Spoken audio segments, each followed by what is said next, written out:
Good evening. Welcome to the RSU 5 Board of Directors meeting. It is Wednesday, January 26th, 2022, and we are here in the Freeport High School cafeteria. We have a couple of board members who aren't here yet, but I'm hoping they will be joining us shortly, Susanna and Zune. And I'm not sure about if either of our student reps are coming. I know one of them had something going on tonight. So we might have a few more joining us, but we'll get started in the meantime with the Pledge of Allegiance. Allegiance to the flag of the United States of America and to the republic for which it stands, one nation under God, indivisible, with liberty and justice for all.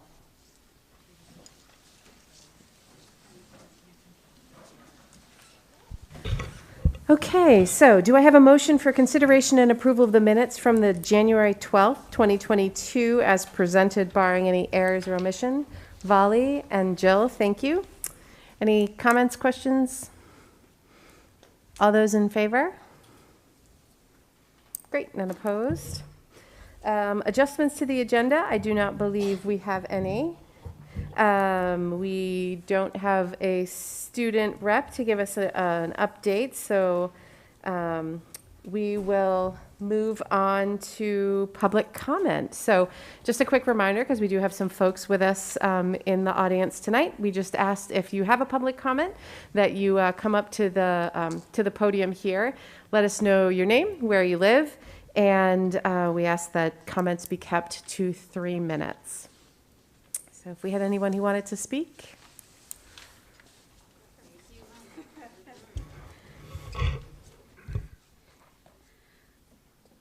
Hi there. My name is Lynn Shea. I am an educator in the district.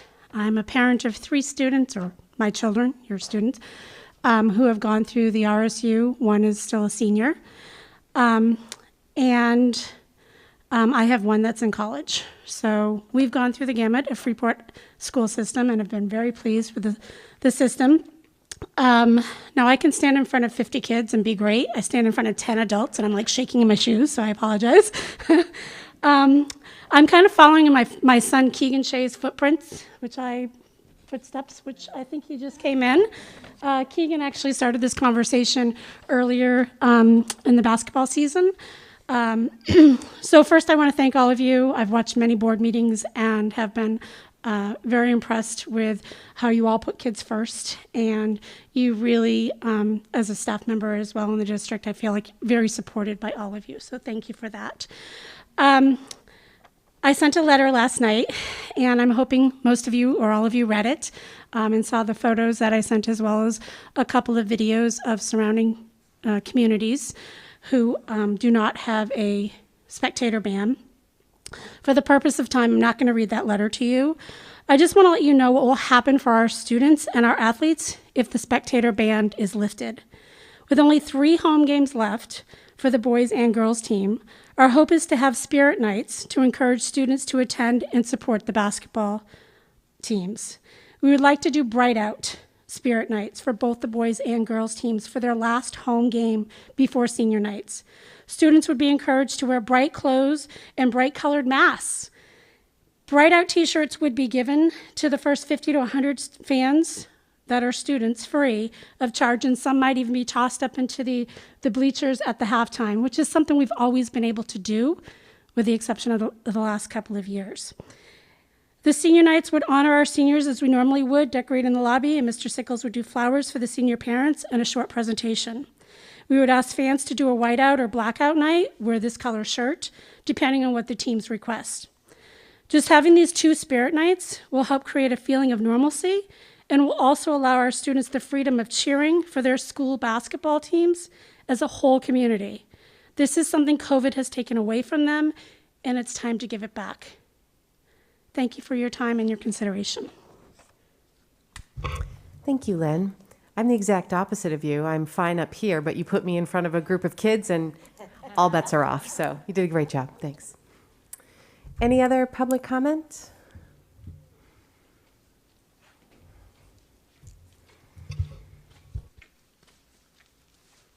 Hi, my name is Heather Roy. I'm from Durham, Maine, and I'm here to just also advocate for a release of the spectator ban. I know that I was explaining before, the kids are, first of all, let me say that I appreciate the fact that from the beginning, you made an effort to get kids to be able to go. I have worked the door at the basketball games, and I think that kids can be spontaneous creatures, especially at this age, and they don't always put the forethought into getting their name on that list to be able to be one of the 40. There have been a few times where there's been some vacancies on the list, you know, more kids than that show up, and we're trying to count, and, you know, anyways. So I appreciate that, the sentiment from the beginning that you guys were trying to get kids in the stands. When we get the 6 tickets per kid, my husband and I, my ex-husband and I were divorced. So that's 4 parents right there. And then my mom and dad, they're not giving up their tickets. And so, like, for my son example, his own girlfriend can't come unless she gets on that list of 40 kids, not to mention all the other friends and whatnot that want to be able to come and see their friends play. With that being said, I am absolutely an advocate for mask wearing and proper mask wearing. I just went to Florida at probably the absolute worst possible time that you could do that. We were there for 10 days. We wore N95s. And we managed to be at Disney World at an insanely crowded time because it was the marathon weekend. And we went there and we did not get COVID. And I absolutely attest that to proper mask wearing. So while I'm advocating for this, I do think we have to have a mask police. I will also say that I've been to the away games. And I think that the Freeport students that are allowed at the away games are doing a better job than the kids at the other schools. You know, they're down around their chins. Our kids are wearing their masks appropriately. And I am a hawk watching to make sure, because I do call them all out on it. So anyway, with that being said, you know, I hope that you'll reconsider. It's 3 games left. I know that we're in a surge right now, but I think with, you know, due diligence when it comes to masking, this is something that we could work on. Thank you. Thank you, Heather. And she does watch them like a hawk. Anyone who doesn't know Heather, she does. Okay. We will move on with the agenda and move on to the report from the superintendent. All right, thank you. Good evening. The board's just next opportunity for professional development is on February the 15th from 11:45 to 12:45. And you'll be hearing about the work of the civil rights team at Durham Community School. So please let me know if you will be able to attend. Thus far, I know that Maddie is attending. I have one retirement to report this evening. Susan Simmons, a Mass Landing Ed Tech. And then I would like to move on to just the latest COVID updates. As of last Friday, we were at 489 COVID cases. January has been pretty brutal. It's been our worst month since we started dealing with COVID. December was our second worst month with 75 cases for the entire month. So you can see how our numbers continue to increase, although I remain hopeful after Zune assured me that we're going to start seeing a decrease in numbers. So I'm holding them to that. So we feel extremely fortunate that we've been able to keep our students in school learning 5 days a week. Area districts have not been so fortunate. Due to the hard work of our transportation department, we've also been able to transport all of our students thus far. Today, based upon some of the requests that we received over the last 24 hours, I had a discussion with the athletic director, Craig Sickles, and Principal Gulko, and we have revisited our fan participation at the basketball games. And we do feel like our fans have done a wonderful job thus far this season. And so we are willing to give it a try, allowing whomever would like to come to the games to attend. The requirement will be to continue masking during the games. With more participation, we are not even pretending that we're going to try to be the mask police. So it's going to be on all of us to look to the person next to us and say, hey, you need to keep your mask on. We feel like our students have been really good and deserve this chance. We were fortunate this season not to have to use the raffle system that we had described, or have to turn away any student from FHS wanting to attend a game. However, we recognize that there are still many other community members who just want to attend, or students who do not do well with planning ahead. They are teenagers. And so they decide they want to attend at the last minute. And so due to students following the protocols, we are hopeful that we can allow full fan participation for the remainder of the season. This also aligns with what the majority of the other districts are doing that we compete against. But we will continue to monitor this closely, and if we see that we're not doing well with it, we're going to revisit it. So that's kind of my COVID update. And that we hope our students and parents appreciate that we recognize the good job they've been doing and that we want to reward that kind of work. So on to cost sharing. It's not quite as exciting as that. I'm not sure anybody will be clapping for me after this. No one claps for cost sharing. But I did...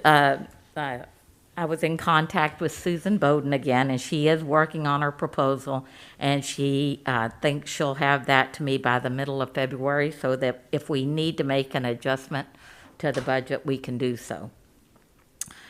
We've also had a request for a sabbatical for next year from a teacher, and so you'll be hearing more about this at next week's meeting during an executive session. And then I think to more exciting news, I want to talk a little bit about our newcomers. Thus far, we've had 15 students enroll from Angola, Nigeria, and the Congo. One of our newest students, at the urging of Principal Grogan, has already joined the Freeport Middle School basketball team. They are very eager to learn, and we're eager to support them. We have arranged for professional development for our teachers. We've provided mentors for some of our new students. We've advertised for another ELL teacher, and we'll be interviewing some applicants tomorrow. I also attend a weekly meeting facilitated by Sarah London from Freeport Community Services, who's been doing an outstanding job of trying to coordinate all of the people who are so eager to help out. All stakeholders are partnering in a way that meets the needs of these students and families without overwhelming them or the Casco Bay Inn. And to conclude my report, I'd like to address an unfortunate incident that occurred in Freeport in November regarding race. On November the 20th, a 61-year-old white male allegedly approached and threatened a black man at Antonia's parking lot in Freeport because he was dining with a white woman. Attorney General Aaron Frey filed a complaint against the man. There are also charges including criminal threatening with a dangerous weapon that have been filed stemming from this incident. The U.S. Department of Justice reports that hate crime statistics increased between 2019 and 2020 across the United States from 7,100 incidents to over 8,000. These statistics and the most recent incidents are sobering.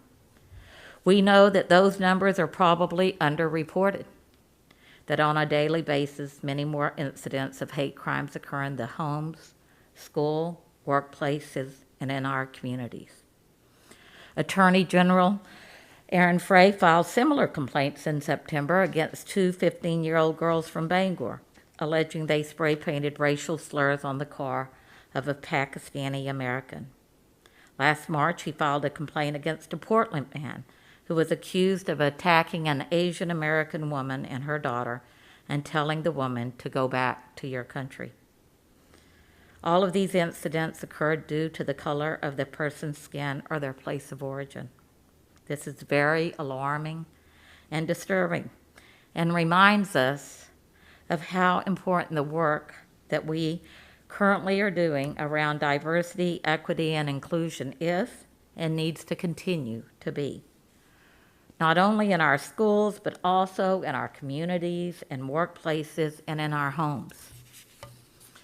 We in RSU 5 condemn all acts of hate, for they spread ripples of fear and anxiety throughout our community and schools and send the opposite message of who we aspire to be. These incidents send the message that because of the color of one's skin, that someone is not welcome here. We have zero tolerance for such bigoted messages and want all individuals, regardless of skin color or origin, to be a vital part of our community and to feel safe and come to school each and every day without fear. We want our most recent newcomers from Angola, the Congo, Nigeria, to feel the same excitement and pride that we have in being a part of RSU 5. Our teachers will embrace our new students, as they do with all of our students, and will welcome them into our classrooms. Collectively, we will rise above the prejudice of the incidents that occurred in November in Freeport, because we know that diversity strengthens us. This most recent incident occurring in Freeport is the action of one person, and he does not represent who we are or want to be as a community in RSU 5. I ask that we follow the example of Attorney General Frey and do what we are individually capable of doing to combat racism and other forms of discrimination. Attorney General Frey is filing charges and showing that he and the state of Maine have zero tolerance for racial hate crimes. We individually and collectively should send the same message, whether it be in our classrooms, at home, at work, on social media. When we hear comments or witness acts of intolerance, we must say something and hold one another accountable. It is imperative that we look in the mirror and examine our own inherent biases and commit to staying informed about the suffering of others in our community and in our world. Because it is only through our individual actions that we will collectively make the systemic change that is needed to make all feel welcomed and safe in RSU 5.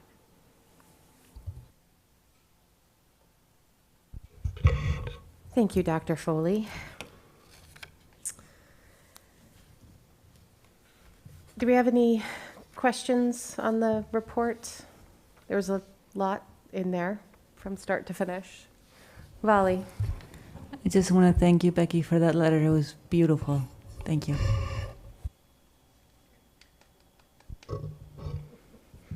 Okay. So we will move on to administrator reports, and we will start with finance. Peggy Brown. Good evening. Good evening, everyone. The Finance Committee last met on January 12th, and we will meet again next Wednesday. The minutes for that meeting and December 8th are in your packets for your review. We're just let you know, it is in the minutes as well, but we're 50% of the way through the fiscal year, and we've received 61% of the revenues. And the administrators have been working together on the plans for the budget for next year.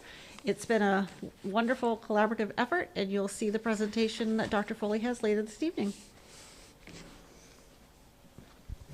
Any questions for Peggy before she runs away? It's an interesting strategy, Peggy. Just Will may try that later. Okay, so we will move on to the district scorecard with Assistant Superintendent Alexander. Good evening. Can you hear me okay? Okay, thank you. So my presentation, or tonight's presentation, is right behind some of you. I don't know if you want to turn or move your spots. So in your purple folders, you will find 8 slides that Ginny has added to those that will accompany this presentation. And you'll also want to reference the district scorecard, which is item 9B in your board packets. And I'll refer to those a few times throughout the presentation. Just make sure everybody's got those all set. Okay. I am trying new technology tonight, so I just want to warn you, my screen looks different than that screen, and I'm toggling between two, and I've never done this before, and I got a quick lesson, so I'm going to do my very, very best. So the purpose of this annual presentation is to take an academic look at our students and to notice and celebrate the learning and achievements in RSU 5. This year, our district scorecard has a new layout. If you were here before, you've noticed that. It's meant to be a little bit more sequential and easier to go through. So on page 2, that's the 19B item. I'm going to try to make sure that I'm not going too fast for you. You'll see that first page starts with the pre-K enrollment. We used to have that at the end. And then we move to K-5, the Faunus and Pinnell data. There's a couple of pages of that. Followed by the 3 to 11 achievement data, which includes the MAP and SAT data. And then we go to the grades 3 through 10 MAP growth data, graduation rates, and then finally the secondary data. So it just has a different order from prior years. We also have removed the what we called the MEA. It was Empower Me, because we haven't given that in a couple years, and so we've got the data. It's just archived, and because we're not really going to be talking about that tonight. I will make references to the page numbers in the scorecard when appropriate, so you can see the data points that I referenced. I made some graphs that you'll see where the data points came from. I also want to call your attention to the 2 subgroups in the district scorecard. Now I'm going to try to move this up here. Under the district total, you will see a row you could go to like page 3, for example, where the F&P is, and you'll see a row for economically disadvantaged, followed by a row for identified disability. So if there is a cell where there is no data, that means it is suppressed. And that would indicate that there were less than 10 students in that grouping. So we don't put that out there because it's identifiable. So it's not an error. It's not that it's missing data. It's purposeful. And next year I'll make sure I just write suppressed in there so you know that we didn't miss that. And then all of the principals and director of instruction, instructional support, they're here tonight. Later on in the presentation, we have a couple of places for questions, and if there are questions that you want to ask specifically to any parts of what they have, data that would pertain to them, they'll be here to do that as well. Okay, so the next slide. I just wanted to explain that MAP stands for Measures of Academic Progress. So we always have all these acronyms, and so I just want to, some of you are newer to the board and may not know what that means. And it's the actual name of the assessment given to our students. Most of the time you hear it referred to as NEWA or NWEA, and that is actually the vendor name, and it stands for Northwest Evaluation Association. But most people refer to it as the NWEA. So I'd like to go through these bullets. So RSU 5 has measured growth from spring to spring, beginning in the fiscal year 2018, which is the 2017-18 school year, for all students in grades 2 through 10 in reading and math. There was no assessment in the spring of 2020 due to going to remote learning on March 13th. We were just about to start it the next week, and we didn't get to it. In FY21, last year, which is last year, the state began using that MAP assessment, the NWEA, as the state assessment in grades 3 through 8 and 11. Locally, we continue to administer the MAP assessment in grades 2, 9, and 10 for our local assessment, because we were doing this assessing with MAP prior to that. And then the last bullet point, the state is nearing the end of its 2-year contract. Once we stopped using Empower, they had a 2-year contract with NWEA, and they've opted to sign another 2-year contract, which would take us out to the end of the fiscal year 23-24. So this will continue for 2 more years minimum. Okay, the next 2 slides that are in your folder, the ones that Ginny put in the purple folder. For reference, the data points are in pages 5, 6, and 7 on the district scorecard. So here you see the academic achievement data in reading for the same cohort of students from spring of 2019 to spring of 2021. Normally we would just do the last 2 years, but because there was no testing in 20, we're doing it from 2019 to 21. So you'll have to, when you're looking at the data points, I'll explain to you how to proceed. So just one note. Oops, did I go to the wrong slide? Yeah, I did. Let's try to get back previous. There we go.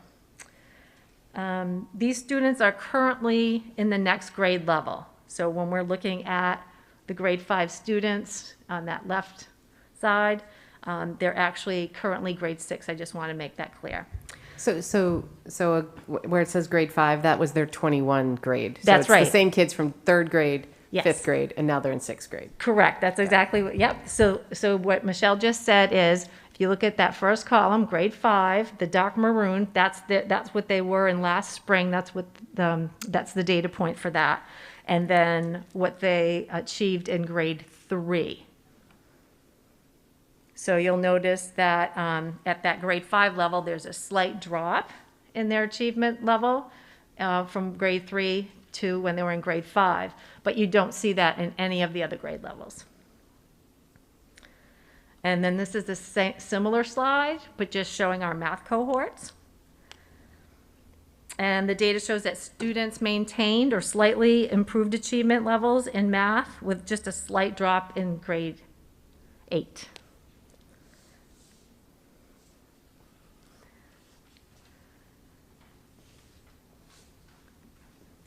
Okay, so I put 2 slides together on this one.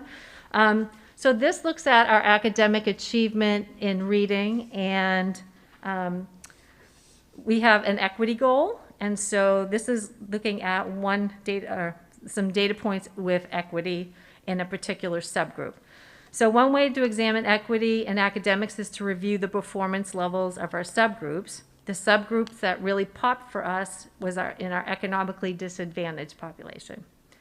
Here you see 2 charts side by side, both showing academic achievement for 2021.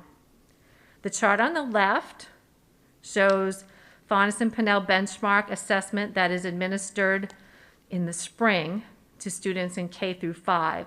So for reference points, that's pages 3 and 4 in the district scorecard. Students are expected to meet a certain benchmark in reading by the end of each grade level. So if you look at grade K, that pink column shows that 62% of our students met the end of year benchmark district-wide. The maroon column beside it just looks at kindergarten students who fall into the economically disadvantaged subgroup. Here you see that 38.5% of those students met the benchmark. The chart to the right references for the scorecard, pages 5, 6, and 7, is the MAP assessment in reading, which shows that same trend. So of these 16 data points in reading, those are the 6 on the left for the Faunus and Pinnell benchmark assessment, and then the 10 for the MAP assessment. You will notice quite a discrepancy in achievement level for students who are economically disadvantaged. During the past year, we have addressed some equity issues. Everyone now has a device. Everyone has access to the internet. All students are getting fed at no cost. But we need to look at what other ways we can support these students that are economically disadvantaged. We see the same picture in math achievement. One of the 10 achievement data points in math, you'll notice quite a discrepancy for students who are economically disadvantaged.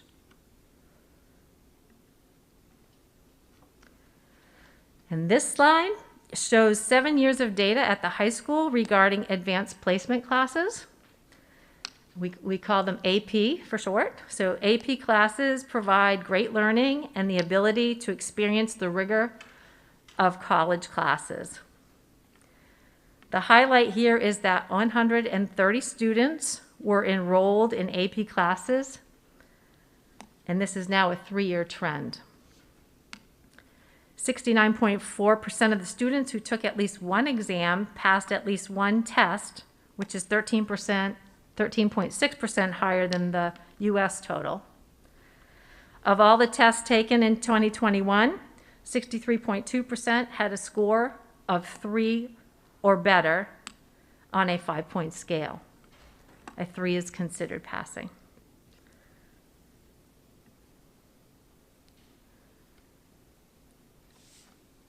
So some celebrations and noticings from the data that I just presented in the beginning.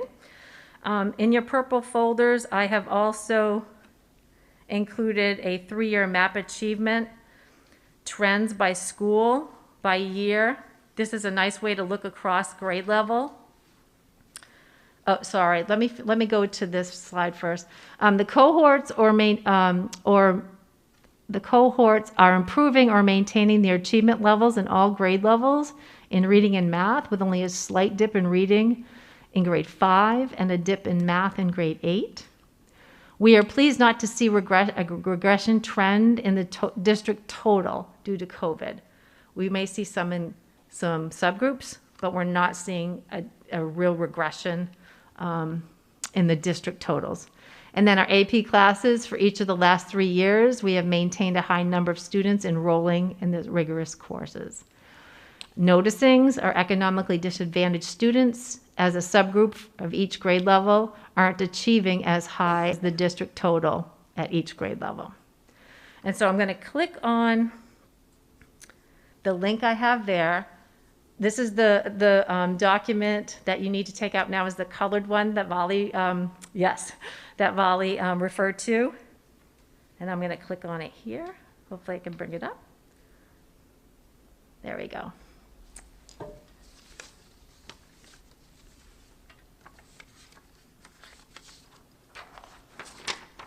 Here's how this document works. The left side shows reading achievement levels over the past 3 years, and on the right side, you'll see math. This is a color-coded document allowing you to follow cohorts of students. Let's start at the top. As you can see, DCS in grade 3 is yellow. That box shows 67.4% of the students met the grade level expectations. Let's follow that on the diagonal.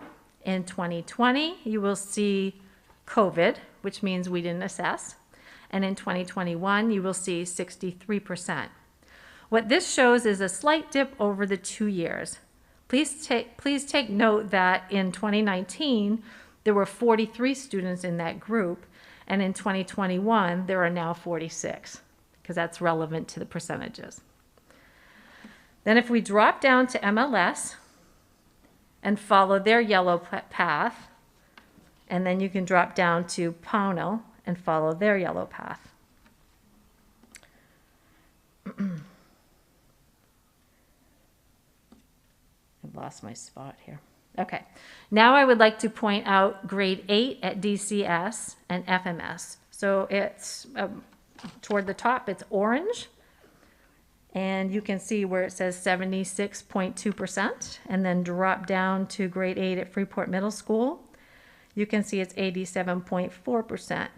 Where do you go after that? Drop down to Freeport High School and follow that orange. So those two groups, the grade 8 and both of the middle schools, combine And then they're in the 9th grade where it says Covet in orange. And then last year, they're 87.8% combined. And one thing that I had noticed was if you combine the numbers or the total number of students in grade 8, it was 145. And if you look at 2 years later, that class is 123. So it could be due to enrolling somewhere else, or they may have opted out of the test. Those are two suppositions that I have. Okay. Oops. I went to the next slide. I'm going to ask for some, wait, let me see if I can do this on my own. I might be able to. So I have to go, my cursor comes over here, and I have to close out this tab. Where's the, I can't see.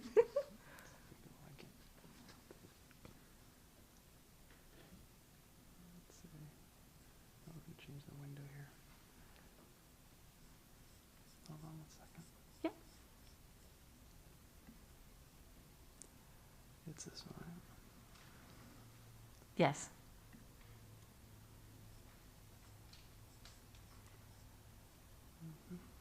Oh.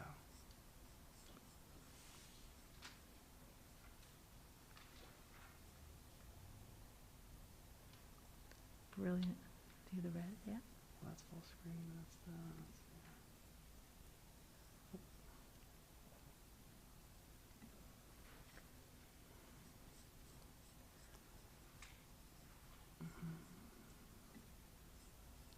Nope, that's not the one. Wrong one here. Which was the presentation? I don't see it. You can go to your history to look it up too. Okay. Right there? Oh, that brought that back out. Oh, my cursor's over here now. Try the other. I'm going to ask Becky a quick question while you're figuring Sure. it out. No, it's not about any of the data points. It's more Yes. Is that what it- broader. that's right. When she Yeah, was talking about the that's AP awesome. classes, I know it's some high schools, they offer AP at every grade level in a high school. Like you can take AP Bio as a sophomore. And I think our AP classes start in junior year. Is there a reason? Jen, Oh, no, they can? Okay. Principal No, they Zolko? can't, but they have requirements that they need to fulfill before they get to take an AP. But if they have fulfilled the requirement, age is not an issue. They can take them. Can you come up, Principal Gulko? And, Oh, and, there we and go. let us know if you agree with Valley's assessment on that.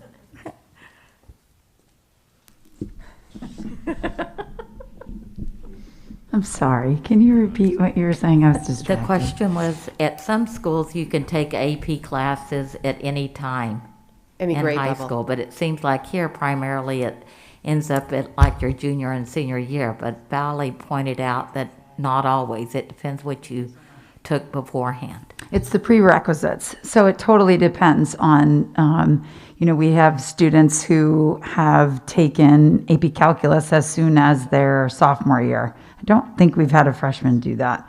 But it's really just about what they have taken ahead so that they have the content knowledge for it.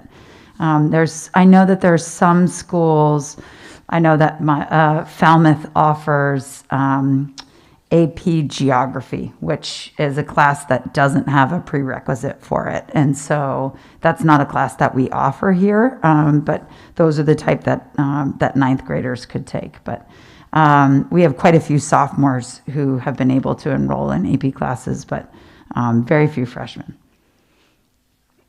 Okay, thanks. Okay, we're back in business. Thank you for indulging me with that.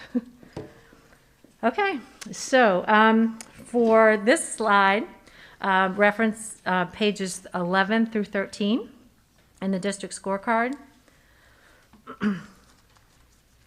And because it's growth over 1 year, you'll just need to reference the last column to the right. This chart shows the percentage of students who met their expected growth target last year in reading and math. These students were assessed in the fall of 2020 and then again in the spring of 21. So last year in the fall and then in the spring. Growth is based on where you start at the beginning of a given year and what your growth is expected to be at the end of the year based on national norms. Because MAP scores are based on norms, it is designed to be in the 50th to 60th percentile. Growth was lower than expected in grades 5, 9, and 10 for reading. This is in those grades less than that 50th percentile of our students meeting their growth target.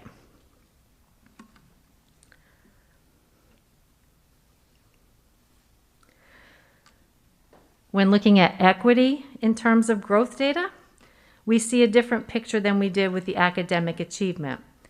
In grades 3, 6, 7, and 10, a higher percentage of our economically disadvantaged students met their growth target over the district total for their grade. As an example, on page 11 in the district scorecard,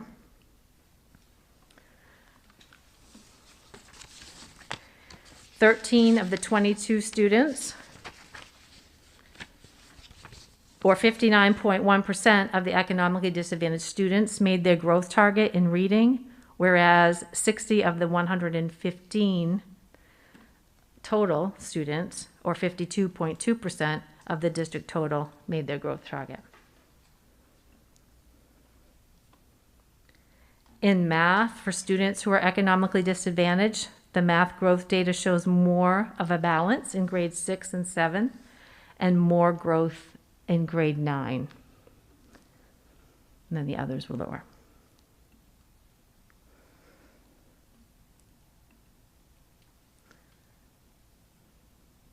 Oops. Okay, SAT. Refer to page 9 in the district scorecard, please.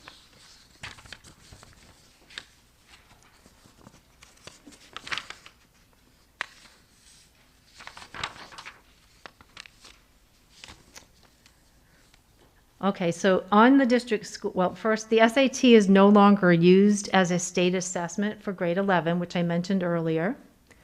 The SAT was not given for state assessment in 2020. And this year you will see national norms used to show achievement. So I wanted to explain this page because they used to have performance levels that the state of Maine had determined would be a 3 or a 4. And now we don't have that because it's not a state assessment. So when I talked to our data specialist, she said she and I discussed that we would use the national norms. So that's why it's separated out on the bottom, because it just has a different look and you're not measuring it in the same way. So you can see that of the 128 students, 94 of them, which is 73.4%, met the standard based on the national norming that they do at College Board. So is that like they got a certain score or higher, Yeah, but you don't know what that score is? I don't. No, I can dig into it though. I mean, I talked with our data specialist and she was able to pull that out, but I can get more information on that. So Cynthia, for that norm, for example, for the NWA growth, we know that we want to be above 50%. Do we Right. know where we stand? What percentage is considered a goal that we want to aspire to? Yeah, I'll let me get some information on that and I can report that out. Okay, Yeah. thank you. Yep. Okay, this completes the first section. There are only 2 sections, and this is the longer one of the presentation, which includes everything except page 15, really, in the district scorecard, which we will look at next. So at the building level, MAP student growth summary reports can be run by each principal, so they can identify and plan for specific areas of need in either reading or math. They can also take deeper dives into specific students in the same way. So I just will open it up for any questions that you might have on what we've talked about so far. I know we already talked about AP, and if you don't have any, I can continue. Any questions for Cynthia? Vali? Thank you. Or anybody that's in the audience. So Cynthia, I totally agree that the disadvantaged, economically disadvantaged group is needing extra support. I think based on the data that you provided, the same is true for disability, students with disabilities. I've just circled all of the scores where there seems to be a big drop, and it's pretty widespread. So I'm wondering if you guys have noticed that and if there's any plan to address that need. And one more question was for the economically disadvantaged. You said that you're trying to generate ideas on how to best support those students.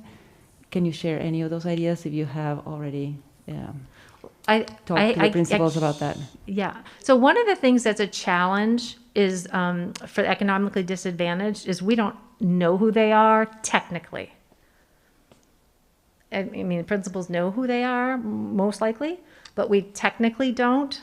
So it's really looking at the scores of all the kids that need to be boosted and providing the supports that we need. It's a little challenging because it's very protected information.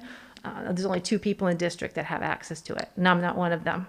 Yeah, so since they seem to fall within the group that has lower achievement in general, what are the ideas that have been generated to support the entire group of lower achieving students All right. that we're not doing already? Right. So I'm going to open that up to the people behind me, but do you want the question about special ed answered first? Because we had a little bit of conversation about that today.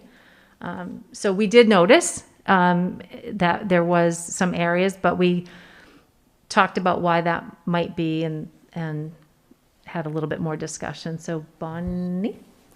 And I would also add that we're going to be talking more about some ideas with the budget presentation. Hi, so I'm Bonnie Violet, Director of Instructional Support, and we did have some conversation earlier today about, perhaps some of the reasons that some of our students with disabilities, the scores, decreased in some areas. And, I have to say probably, there are 3 reasons for that. I think in terms of, the remote learning that our students had to do, it was difficult for many students, but particularly for students with disabilities.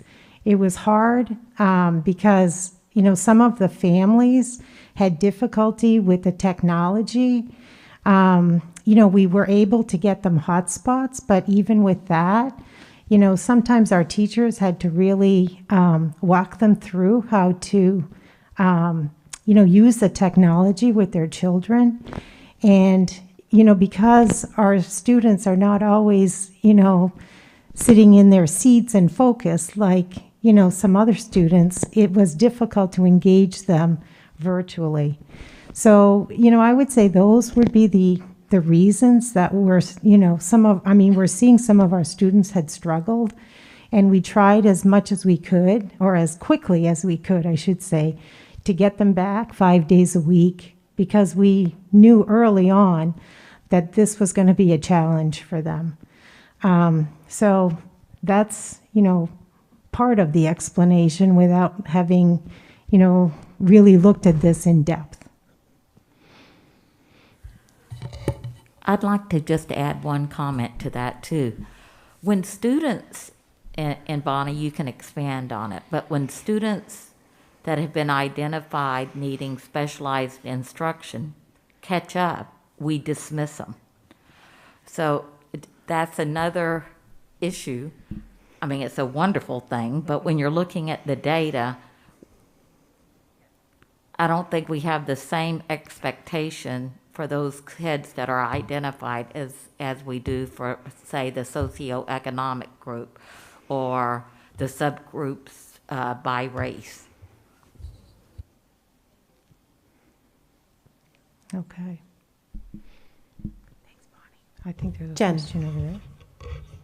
Or is this for you? This So might be back for you. to talking about the economically disadvantaged. So that's I your have 2 questions, and this may be a refresher for me and may be good for the new people on the board. I'm not sure, but so we have the percentages of meeting the benchmark, but do we have an idea of a percentage of the student population? Like how many people, what a percentage falls under economically disadvantaged? Like in our district, like 20%, Yes, 10%? yes, it is roughly around 20%. 20%, okay, It's the free and reduced lunch percentage, right? Yes, Yeah, it's like 23, 24%. okay. It's So different at that different kind of schools. leads into my second. So is that's the criteria that's used to identify? That's the only criteria that's used to identify. So does that mean that if we, and I know Aaron's done a phenomenal job of getting people to fill that out, but does that mean that if someone doesn't fill it out, they're not considered economically disadvantaged? there's an alternative way that Paula has created, and I'm not exactly sure what that looks like, that they don't have to fill it out, but there's something that they, There's like, if they get other types of assistance, and I don't know exactly what that is, but those would be identified. But overall, I think what you're saying, if you don't get some type of assistance, but you might really still be in that. Correct. Are we capturing the we- entire? There's no way to capture Right. those families. So we're doing pretty much the best we can in terms of identifying that population? Okay, thank you. Well, Right. it also benefits us in the Right, subsidy. right. Yeah. so I'd like to invite, I had 2 volunteers to come up and answer Volley's other, Emily and Jen.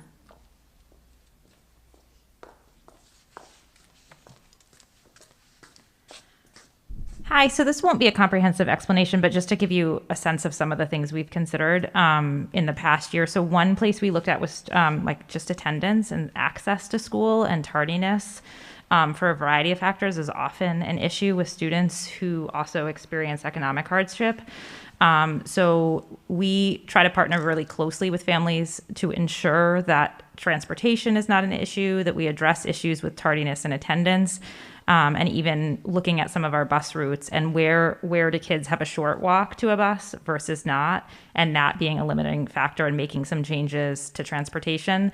The other piece, which I won't go into detail a ton now, because in 3 or 4 weeks you'll hear from the elementary team about some budget implications regarding early intervention. So thinking about the ways that may impact students' experience prior to the day they step in RSU 5, and ensuring that when they get to us, we have the services to respond as efficiently as possible. And then I would say, that carries through entirely for students either who are students who move into district, particularly mid-year screening, and ensuring that we're allocating resources through RTI, either academically or behaviorally, to those kids. And at the high school, I think one of the things that we have really tried to do over the course of the last 5 or 6 years is to be more consistent in the data that we're collecting, and then the data that we are reviewing and analyzing with teachers. So for example, right in the past 3 years, one of the things that we have done is really dig into the NWEA data. First of all, making it more accessible using Paula Roberts, our data specialist. And so teachers, one thing that they really wanted was data at their fingertips. And so now it's very easy to access and see data over time for our individual students by class, by grade level, right in PowerSchool. And so we have taken our teams for PLC, meet every other day. Every single teacher is on a team. And then we've dug into that data to look at each class, look at patterns, and then recommend students who are struggling or not at grade level for some of our interventions. So we have a literacy class for kids in 9th and 10th grade who are struggling in their reading and writing skills. We were supported by the board last year of adding the position of an RTI math specialist. It's been a little bit of a challenge this year because we have needed to use him in other capacities.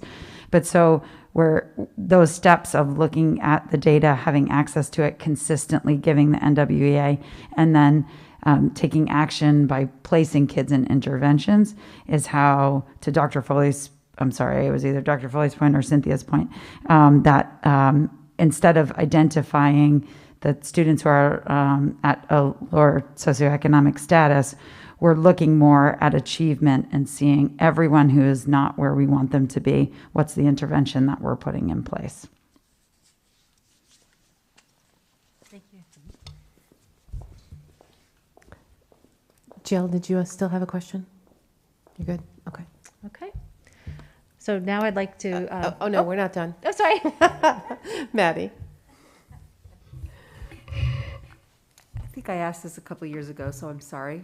I feel like I asked the same Hopefully I give you the questions same answer.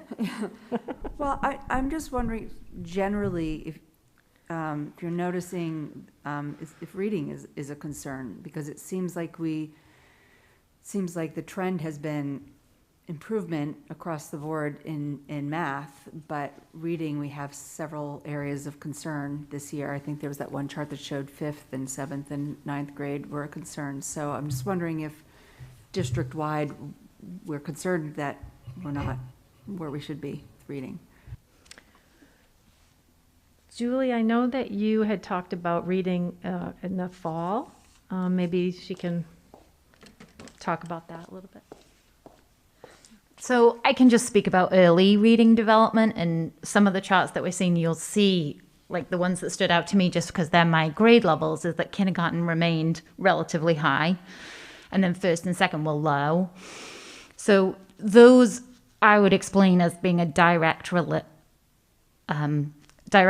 of the pandemic, really. Like our first graders who were second being reported out lost the whole spring of first grade. So as a developing reader, that's such a crucial time. And the level of practice that happens, as you know, for those of you who have first graders or have had first graders, you'll know that's the time when they really start to get into early chapter books and really beginning to read more voraciously. So that whole time of instruction where we kind of really pull things together at the end of first grade was lost. I mean, we did the best we could, but that time, so those first graders coming in as second graders were already behind, needing to kind of catch that up. I can't speak to the upper grades, but we are recovering. I think over the next couple of years, we'll hopefully see that swing back because our kindergarten data was high. And so, and higher than it has been in recent years. So, you know, part of that, we were like, okay, what does that mean for our kindergartners who actually were taught in smaller groups? And for some of them, they came to school less time, but did they have more concentrated instruction? Did that help them? And we won't know until we've got this year's data or whether so many variables, but I definitely, like the pandemic really hit like those missed critical times in the early reading development for those first few years. And I mean, someone else can speak to the kind of fifth grade but likely the miss of that next kind of reading kind of place of development, like end of second grade is another place that's really a kind of developing year as a reader. And that missed time or that kind of catch-up time is just going to take us a little bit of time to recoup. Thank you. Do Ray or Will, do you want to address that as well, or you feel it's the same? Okay. I guess I'm just wondering if, as a district, we've invested in math specialists. And I know we used to invest, I forget the name of the program in New York, Columbia, reading something.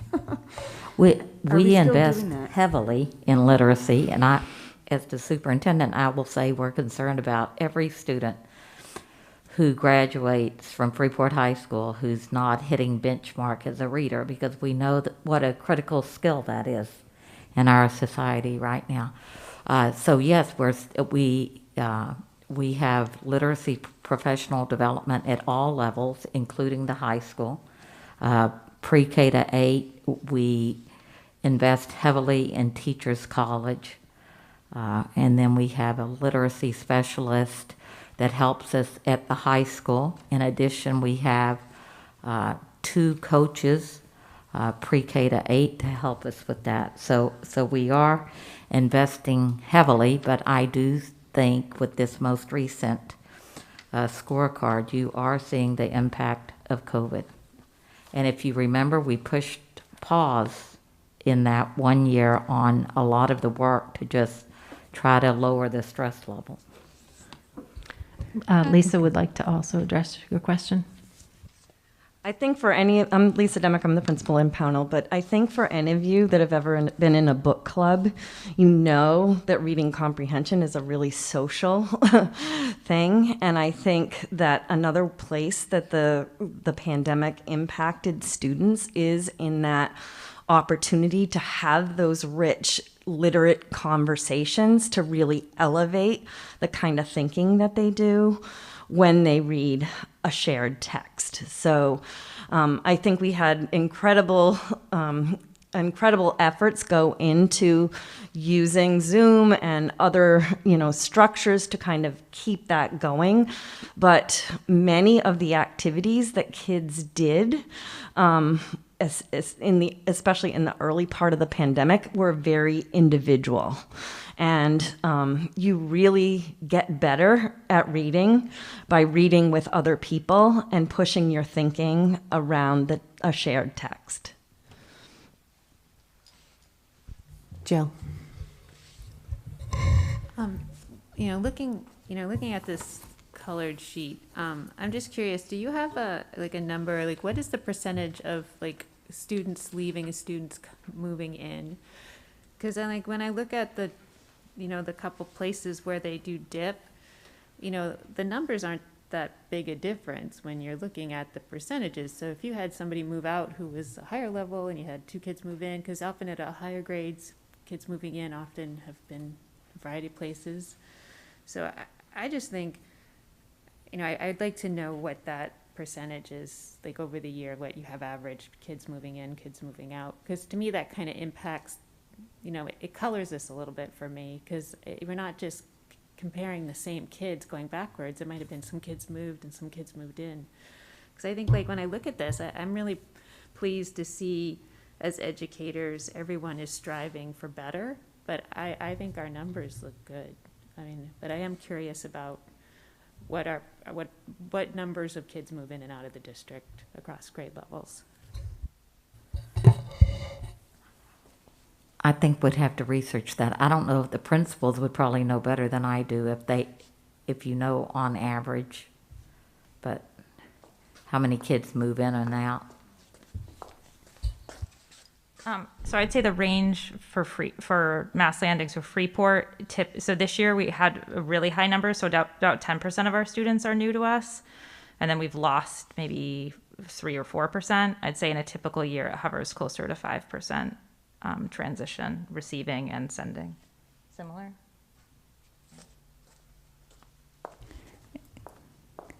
And I want to concur with Jill that the numbers look amazing considering what we've been through. So I don't want that to be left unsaid. And I started with the negative comments, but I want everyone out there to know that really, really appreciate all the efforts, because it's incredible what you've been able to achieve despite the pandemic. So great job. Maddie. I'll add a quick ditto. I always wonder, and I think I've asked that question before about reading compared to math, and the answers make a lot of sense to me, and I know everybody's working incredibly hard, so there's no lack of appreciation on my part. Did there used to be science in here somewhere in certain years? Yes, and we will add it back. So we had New Meridian, which was a new assessment last year, and there's no results because it's the first year. It's all like a field test. So they field test questions and so forth. So as soon as we have some published, so we're not going to get those results. Okay, but we'll do that going forward. Yes. And is it still only in certain years? Or because I know it was certain grades did the science, right? It was 5, 8, and 11. 5, 8, and 11. So that'll be the same. And it used to be part of the NWEA had a science component, right? They do, but we've never put that in here. Oh, okay. It was the MEA. It was an MEA science. Okay. Yep. All right. Got it. Thank you. Yes. Okay, so we move on to graduation. The rest of our presentation slides will focus on the page 15 in your scorecard. The high school graduation rate examines percentage of public school students who graduate on time. And these are students who basically start in the 9th grade and graduate in 4 years' time. So as you can see from this chart or in your scorecard, we are at 97.9% in 2021. So we're very excited about that.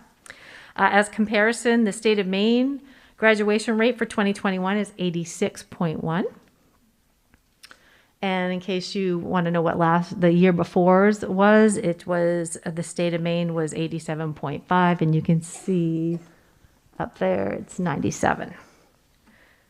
And the Boost Committee, which was our Dropout Prevention Committee, formerly, it's the same committee, we just have another acronym for it now, meets regularly, and we look at students who are at risk almost monthly. We don't just look at them monthly.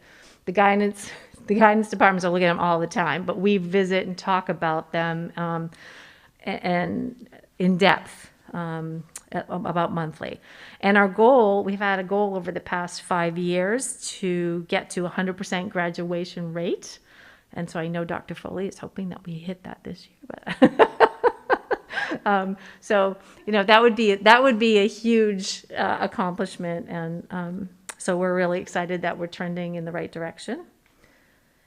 And this next slide, the next two slides reflect data about students enrolled in college immediately after high school. In the class of 2020, you'll see that 70.3% of our graduating class went on to secondary education in either a 2 or 4 year program. So that doesn't include any of the trade programs. I think it does. I mean, it says college or program, so Yeah. I'm not sure if that's trade school or if that's only... I think CMBTI would be considered in there as a 2 year program, for example, or Southern SMBTI. Let's see if I'm in the right. So this next slide is the latest class that we have data on for the second year students enrolled in post-secondary education for the class of 2018. So this chart shows that 58.2% of that class was still enrolled in the second year, or 64 out of the 75 students that were enrolled that persisted to a second year of the 110 kids. So to paint that picture, the students, when they end in 2014, that class of 2018, there's 10 books across. So each one of those stacks of books represents it represents the full class. So entering a percentage, like each one is like 10%. So there's 10 across. So that's the graduating class, and then the entering class rather, and then graduation. We had 96.3%, and then entering college in the fall of 2018, we had that 68.2%, and then we have 58.2% on that last graphic, in case you're a visual learner. So this, I thought of you, Valley, for this slide. I think this is in your packets, correct? Okay. So this is just another visual with some added self-reported data. So in 2020, the pie chart on the left shows we had 128 graduates. And what's in green and blue to get added together are those 4 2-year program students that we mentioned in the previous slide. And then the rest of the data on this pie chart is self-reported in the guidance office at the high school. So it includes the military, employment, and gap year status. Official 4-year and 2-year data for 2021 won't be available until April of 2022. So we get this from the National Clearinghouse. We get the data for the 4 and 2-year programs. It's official numbers. But that is what it's projected to be. When I talked to the guidance office over here about 2020, I think it's 90 students if you add the green and the blue on the left one? that reported. Let me see if I can pull it up. Yes, okay. So it's 90 students. So when they got the data at the high school last year, self-reported data, it was 99. So it's pretty close. So I would imagine that those numbers will come down a little in 2021, but it should be pretty accurate. So It's a 10% difference. That's not close. well, I know, I'm thinking of the numbers. Right? It's not like 40. Okay.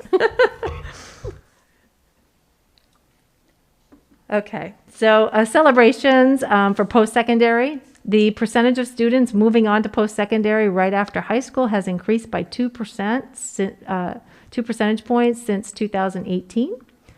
And of course, our graduation rate was 97.9%, which is up 0.9% from 2020. This concludes the presentation this evening. You have any other questions on the last section? Beth. I'm remembering back to 2020 when we adjusted the amount of credits for yes. graduation rate, and I'm wondering how that kind of plays in with the higher graduation rate with It does. the lower credits. Okay. Yes, it does. So just for those of you who may not know, in 2020, we had 24 credits, and Jen's going to correct me if I'm wrong, but I think I've got it. We had 24 credit requirement at that point, and our neighboring districts had far less. Some had 20, 22, something like that. We reduced it that year, I think, to 18. Yes, she's nodding her head, because of COVID. And then last year, we actually brought the policy forward and we officially reduced our requirements to 20 credits. So I'm sure that had an impact. Yeah, Beth, you're right.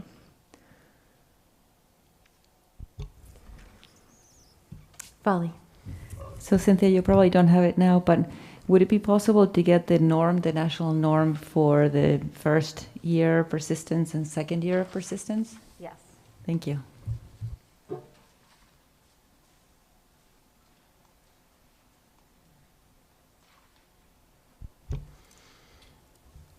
Any other questions? Great. Thank you. Thank you.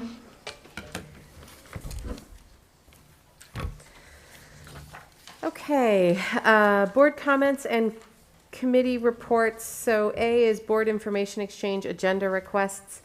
I'm going to kick this off with just a quick update for the superintendent search and request for some info from you guys. A couple of things. So last Friday was the date that we had asked for interested community members and teachers and admins to let us know they were interested in participating in that committee. We had a really good selection in all the areas. We had students, we had parents from every community. It was a great group, and so that the committee met, and we've determined the makeup of that committee, and that'll be going out in the next couple days to everybody. So that's good. That's moving along. The application process is still open. As you guys may recall, February 14th was the date that interested parties in applying for the position had until they got their application packages in. So they're starting to come in, and we expect more in the next couple of weeks. As you guys may recall, March 1st was the date we had put out for folks to participate in the first round of interviews for that community search group. And unfortunately, one of our members of the ad hoc committee will be pretty much as far away as you can possibly be from us, out of the country that day. So we just learned of this today. So if there's someone from the board who's interested in being a part of those first round interviews with the community search, it'll be March 1st during the day. Probably plan to block the whole day. If you want to just check your calendars, and if folks have interest in and ability to do that, if you could just let me know, that would be great. And then the next piece to that would be the second round interviews, which would be with the board. And at our last meeting, we wanted to come back to you guys with some dates around that. And we're thinking I guess it's the second week of March. So the 10th, I think, is the first date that we wanted to, and I'd sent out an email to folks this afternoon. I'm not sure if people had the opportunity to check their calendars or not, but the 10th, which is a Thursday, it would probably be, I would plan on late afternoon, evening time. If anybody has a conflict with that, if they could let me know, or alternatively, the 8th in the evening. So just wanted to give folks some dates and see if anybody has any, events they can't change. Yeah, Jen? Just to clarify, so all the board members will be present for the second interview? Yes, it'll be just the board, right? So the community search committee would be involved in screening applications and doing those first interviews, and then scoring those applicants, and then who gets moved forward to a second round would meet with the full board. Susanna? Do you want now just notice about conflicts, or should we email you those? If you know, right? I mean, if you know right off the top. I mean, I can say that both of those days I'm working until about 6 o'clock in the evening. Okay. And I am also returning from work abroad. I believe I'm returning on the 7th, but it possibly is the 8th. Okay. I might be able to leave early as in not still in 6 in Portland, but I couldn't be here for 4, for example. Okay. Possibly leave at 5, but. Okay. So the reasoning behind the rationale on the timing, we had talked with Eileen King, the consultant we're working with, and her recommendation around that week was not leaving too much time between first and second interviews, because there are a variety of districts that are out looking at candidates, and we'd hate to have someone snatched out from under us because we didn't move in a timely fashion. So if anybody else has any conflicts that they know of, let me know. I mean, I know it's going to be hard to get every single person. Yeah. I was just going to say, that's going to be a standing conflict for me. So just keeping that on the radar, that if you asked about the following week, I'd have the same answer. Every day or just Monday Tuesdays? through Friday? Monday through Friday. So probably okay. Just to keep that in mind. And as I said, if it's once or twice, I can leave a bit early. I just can't skip it. Can't do it. Yeah. Gotcha. Okay. All right. Anybody else know of any glaring conflicts? We'll email. Okay, yeah. Check your calendars, let me know. But in the meantime, if folks want to sort of block off the 10th from, say, 4 on for now, and then if we need to adjust it, we will. And then also, if anybody's interested in that March 1st first round of interviews, shoot me an email on that too. Mara? I just had some information sharing. Great. From the most recent Maine School Board Association board meeting, which was earlier this month. Just a couple of things.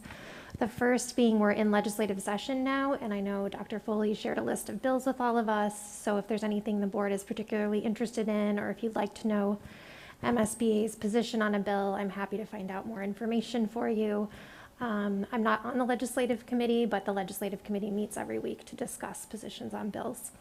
And then the second thing folks should have received in your inbox from MSBA were some infographics and some information from Educate Maine around intellectual freedom. And MSBA decided to endorse this statement that several education organizations in Maine made, and this is in response to some bans that have happened around the country of books and texts in schools. And so these infographics were produced with some tips and language around how to have difficult conversations around this topic. So I'm happy to forward that to everyone again, just to make sure you saw it. That'd be great, because I'm not sure I saw it come in my inbox. So, did others? Okay. I try to at least glance to see when it needs. I saw it, Mara. It did come in. It did. Okay. Like this week? In the past. Okay. So not in the future, to be clear, Colin? Yes, I'd like it on the record that it occurred in the past, not in the future. Thank you for that clarity. Jen? So I brought my calendar tonight because you mentioned to bring your calendar. So what I realized is I didn't bring it, and I think there was a February date that had to do with a training. The 9th. Okay. And what time? So that's 4:45. Before the meeting. That's before the meeting, yeah. 4:45. Thank you. Yep. Bali? So I have a request for Becky, and maybe you're already doing this, so maybe it's not a request, but the letter that you wrote about the racial incident, I want to find out how it will be shared with the community, because it's really important that it doesn't stay right here, but it goes to all the parents and the entire community. Yes, we're hoping to get the community newsletter out tomorrow, as well as the staff newsletter. And then we'll also post it on the Facebook site.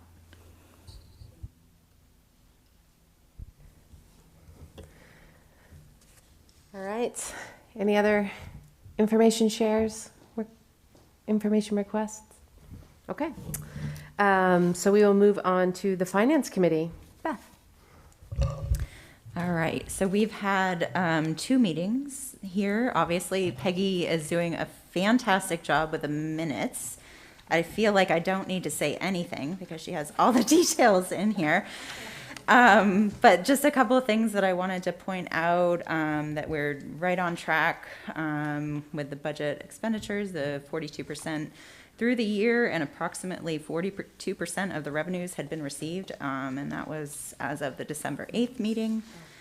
And last meeting, we also just talked about some things that she's been wonderful in trying to look for ways to save money on copier expenses that are ridiculously seeming quite overages and things like that. So she's going to look into that. And the bonds were refinanced, so we'll be seeing a savings over the life of the bond in the interest, which is significant. And also, we are definitely getting the $375,000 in the state subsidy that we were promised, and that we will list this out when we do our budget. I'm sure Becky has it all set, so people will be aware that it will offset the tax impact for this coming year. And our auditor, Marge, has said that she expects to see about $1.5 million in the unexpended fund balance at the end of the audit for this year. So that is very good news. And then just the cost sharing, but Dr. Foley already touched on that. So if anybody has any questions, Val? Just a question about the unexpended fund balance. Does that include the funding that we were supposed to get last year to cover the 55% from state subsidy, or is that a different number? So you add that number to the 1.5 million. The money from last year is in this year's budget, so you won't see that until next year. The additional subsidy was for the 21-22 school year. This is the audit ending June 30th, June 31st, right? June 30th of 21. That makes sense. Thanks. Yeah. Any other questions for Beth? All right. Not that I answered those questions, but that's okay. It's a team effort. Okay, Policy Committee. Okay, you have 2 minutes in your packet as well, December and January. In December, we were continuing to work on the discrimination, harassment, and sexual harassment policies. We met with Ann Chapman and Alan Kropp from Drummond Woodsum to talk about these policies, particularly learning more about the Title IX piece. We had questions for them about Portland's policies, which we looked at and that they had worked on, and the lengthy process they went through to create it. Ultimately, the result of their work is largely the same as our current policy as related to legally required procedures. But what we liked in their work, we may wish to add into our policies as introductory paragraphs. We want to make sure we speak to our values, our purpose of protecting students. We also want our policies to be reflective of the work that's being done, the equity audit happenings in the schools around these issues, and any new equity and diversity policies which may be forthcoming. The final drafts will be shared with principals for their feedback.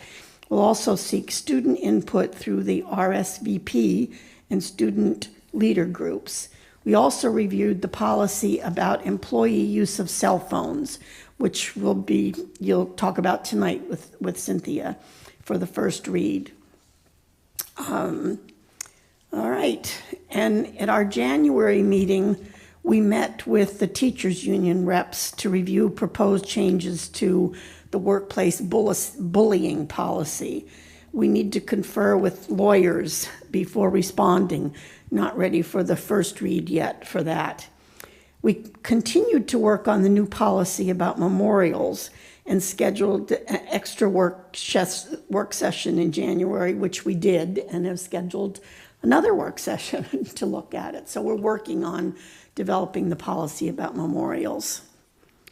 So that's about it.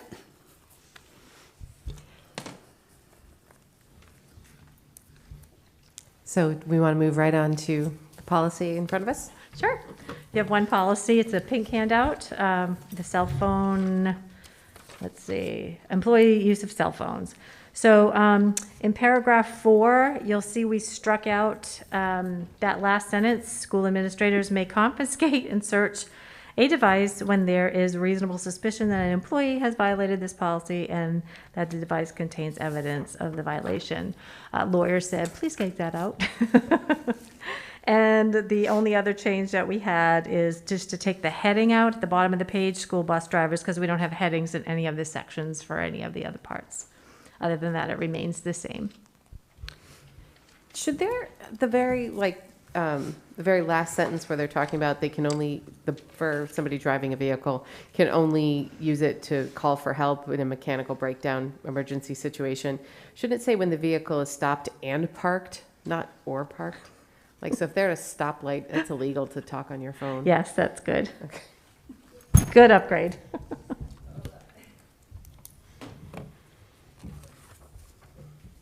Beth. So I had just a quick thing. It was in the third paragraph down, and I realize that this is, what the policy is in place, but it just seemed odd to me so school unit employees may not use cell phones or electronic communication devices for non-school related business while they're engaged in instruction or supervision of students or of a school-sponsored activity. So I guess to me that was just like kind of weird. Like, does that mean like if they're at a basketball game, it's a school-sponsored activity, they're not supposed to be using their cell phone? I don't know. It just, I get that it's, meant to be while they're doing their job. It just seemed weird to me. That was all. I think if it's like they're chaperoning, yeah, or they're at a dance and they're the chaperones of the dance, you don't want them not, If the intent supervision. Right, Yeah. absolutely. That makes sense. Okay. And then I just was also interested that, because it is a law now in Maine that we're not allowed to use handheld cell phones at all. So I'm wondering if it's really that important to leave in that, like to reiterate the law and say that it's not allowed under our policy either, or is it, did this you guys doesn't talk about that? distinguish hands-free, right? This just says they can't use their phone at all. No, it says handheld cell phones while driving. It says prohibited from operating a vehicle while using a cell phone. Are you looking at the? Which paragraph are you each on? I'm looking at under where we pulled off school Fifth- buses. Fifth paragraph down. Oh, we from have the it in there top. twice?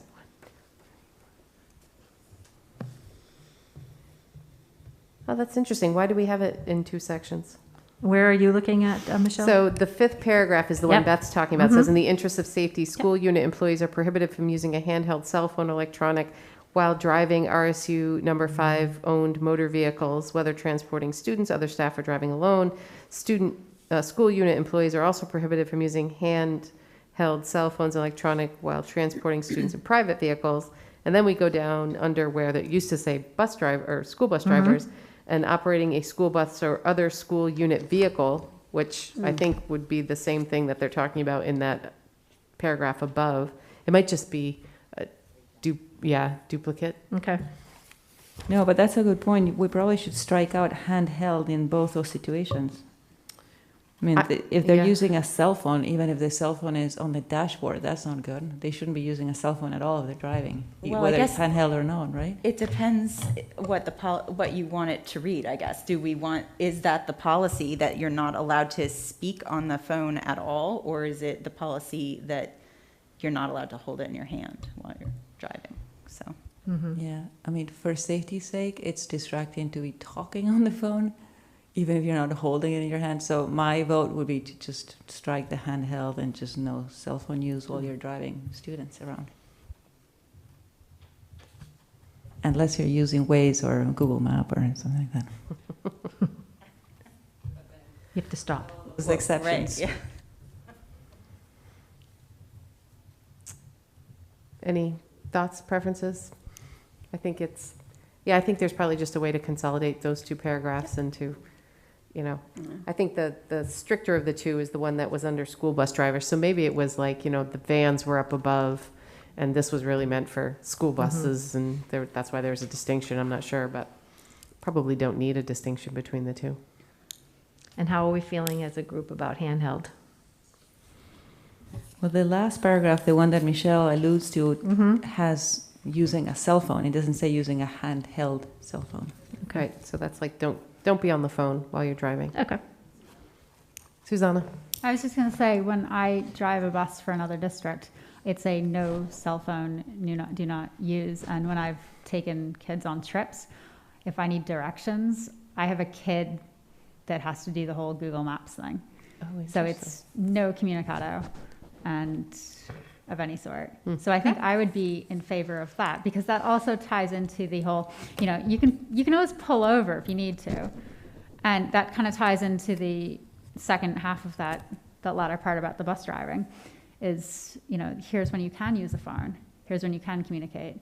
But talking with other drivers, like I don't even carry my phone with me, or I tell somebody to call twice so that I know it's an emergency, if you need to reach me, so that I know it's actually an emergency, and I will pull over and answer it, even though if it's hands-free.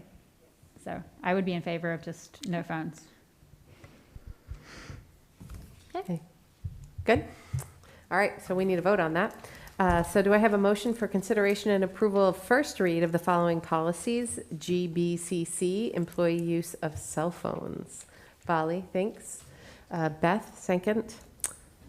All those in favor? Great, none opposed. All right. No unfinished business. Don't go anywhere, Cynthia. I'm not. I got my green one. All right, so we'll get the motion out of the way quick. Do we have good. a motion for consideration and approval of the first read of the 2022-2023 school calendar? Susanna and Jen, thank you. All right. Okay. I see a lot of vacation shading on here. I don't know what's going on. Okay, so this calendar is pretty much duplicates or is very, very similar to our to the calendar we adopted originally last year. So for those of you who are new to the board, we have 5.5 PLD days, professional learning days, in our contract. We have 2 comp days, which teachers get for doing their parent-teacher conferences. And so there are 2 of those in the calendar. And then we have 175 student days. So for the PLDs, if you look right at the beginning in August, September, that first block, August 24th and 25th, those are our traditional Wednesday, Thursday PLDs. Those are opening days where we get together, and there's a lot of uploading for new staff and for all staff. And then we go to October. It's just been tradition that in the first Friday of October, we've had a PLD. I would say probably 90% of the Cumberland County group or districts have that day. And when we've planned before COVID, the GC, some professional development with GC, we look at that day because we all pretty much had that in common. And then this year we had Lynn Lyons on that day, which was fabulous. And then November, you'll see the PLD is, it's a 0.5 day on the 10th of November. Veterans Day is always off on the 11th, no matter what day of the week it is, and it happens to fall on a Friday. And so that PLD is on that Thursday before. And kids don't, or no students come, and the staff comes for a half day, just to be clear on that. And then we go to February 3rd, which is, we have one coming right up on February 4th this year. And then we have about a 5-week period, and we have it on St. Patrick's Day, the 17th of March. And we have one in March, I think it's maybe the week before this year. And so those are the 5.5 PLD days that are in this calendar. The comp days have traditionally fallen the day before Thanksgiving. So if we look at November 23rd, and then the second one is the week of April, the Friday before April break, which would be April 14th. And then if you look at June, typically we put little asterisks for 5 snow days. And the only reason we usually account for those is so that people know that, if you have a day that you don't go, you still have to do 175 days. And so they're marked that way so people don't plan to go someplace that, likely in the winter in Maine, you're going to have some snow days. And so normally we have 5 asterisks there. So I wanted to talk about why there's only 3. But also prior to doing that, take note of June 19th. We all know the new holiday, Juneteenth. That has to be a holiday, so nobody can work on that Monday. So going back, this year you had voted to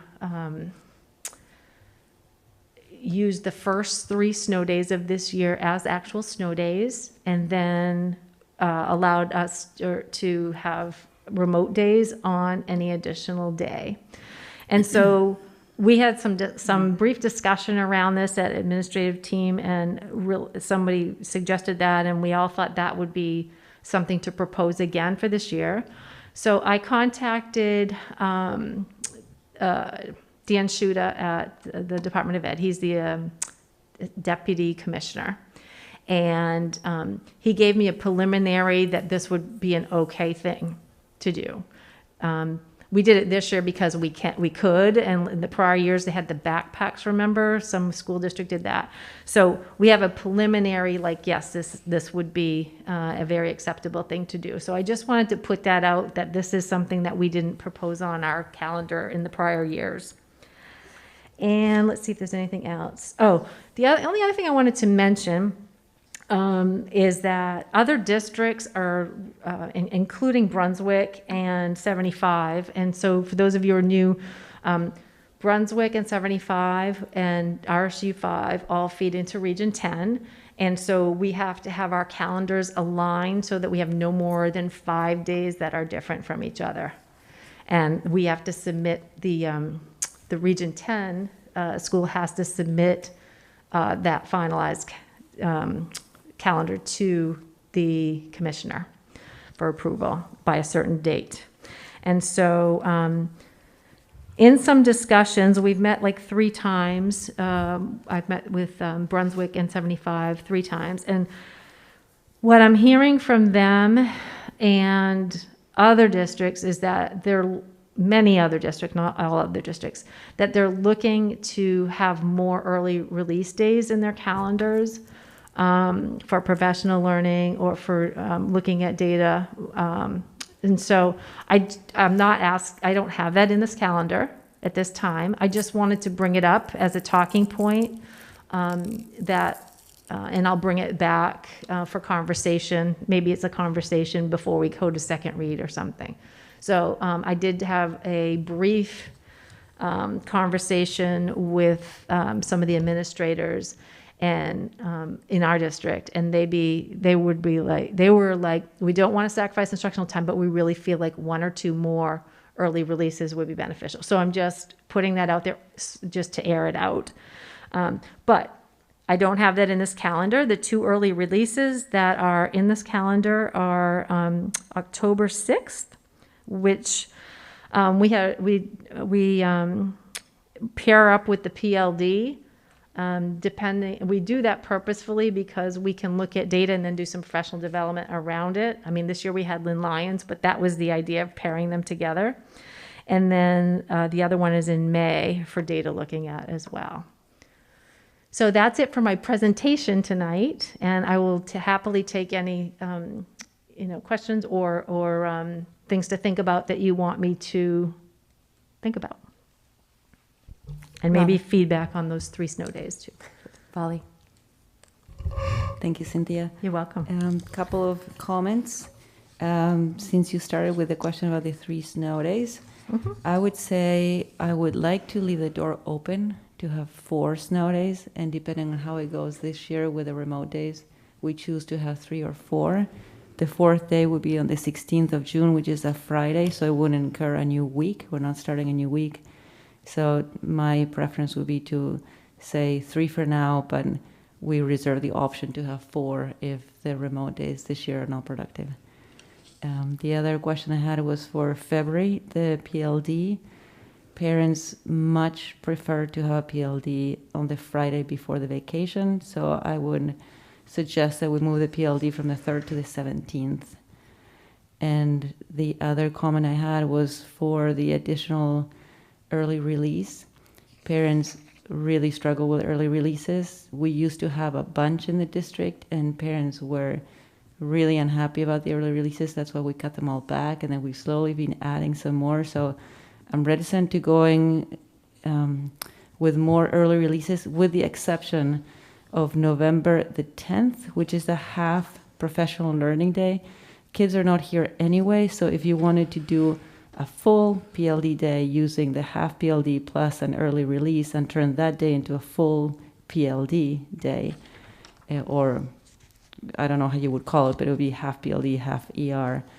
I would be open to that idea, but I'm not really. The students don't, I'm trying to follow the train, Vali. The students don't come that day. Right. So what I'm saying is that on a regular early release days, the students leave half day to allow the educators to stay and do professional learning or PLC or whatever they do in the afternoon. So what I'm saying is that you would not have kids. We don't have the kids now, but the educators would stay the entire day. So basically, instead of having a half professional learning day, they would stay the entire day, which would give them the added time that an early release on another day would accomplish. That can't happen because It's not in the contract. it's not in the contract, and an early release day, the DOE accepts that as a student day. Oh, okay. Yeah. Yeah, then I'm not really all that happy with adding early release days. Yeah. You mean the 1 or 2 additional that I talked about? No additional ERs. Maddie. I was actually thinking the opposite, that I am in favor of more early release days, just because I feel like with COVID, you know, we've the kind of professional development we've been doing has all been geared toward dealing with remote instruction and dealing with COVID, and I'm eager to give the teachers that opportunity to and the administrators to catch up with where we wanted to be. But I also thought, you know, I know that that's a headache for working parents. I'm just wondering if there might have we worked with Peter's group to provide some in-school activities for students so that they might, so parents can still work. So if we could work something out where there was some alternative thing provided, I would be in favor of that. Beth? I was leaning the same way as Maddie as far as the early release days, and I know we used to have a bunch, and I have to say in Pownell, way back when we had the Wednesday early release, that was the day that all the kids went skiing in the winter, and so I was thinking the same thing, is that if we need, just to work in a couple more, that maybe community programs could have a couple of options that would be really good options, like, something kind of fun, but still, educational and in that mindset. So that was my thought. Other thoughts on the early release? Jill? I just want to echo Maddie. I just think looking at next year, it would be nice to give the teachers some time, because those early release days count as student days. I'm not opposed to having a couple more in the schedule if needed, especially if our administrators are saying they need them. I want to respect that. And I wonder if there would be more openness to them if they were on some sort of specific pattern or consistent basis, that could be planned around, as opposed to, I don't know about you guys, but all of a sudden I'm like, oh my God, they have when you said they have a PLD day on the 4th, I'm like, oh, do they? I should really know that. So when, the early release days pop up, and you're like, oh, it's just a random Tuesday, or next time it'll be a Friday, or, if it were always on sort of the same day of the week, or, I know when I was in school through the elementary grades, it was Wednesdays were a half day every week. Now that seems a bit excessive. But like in the high school, it was once a month that they had an early release day that they were able to use for the teachers for professional development. So, I don't know if putting it on some sort of schedule would be more palatable, but I really like the idea of having some alternatives for parents who, they can't pick their kid up at 11, or they can't have their kid get off the bus by themselves at 11 in the morning or 12. Susanna? Yeah, I think I would second that, and that my reservation on the early release is on the parental front.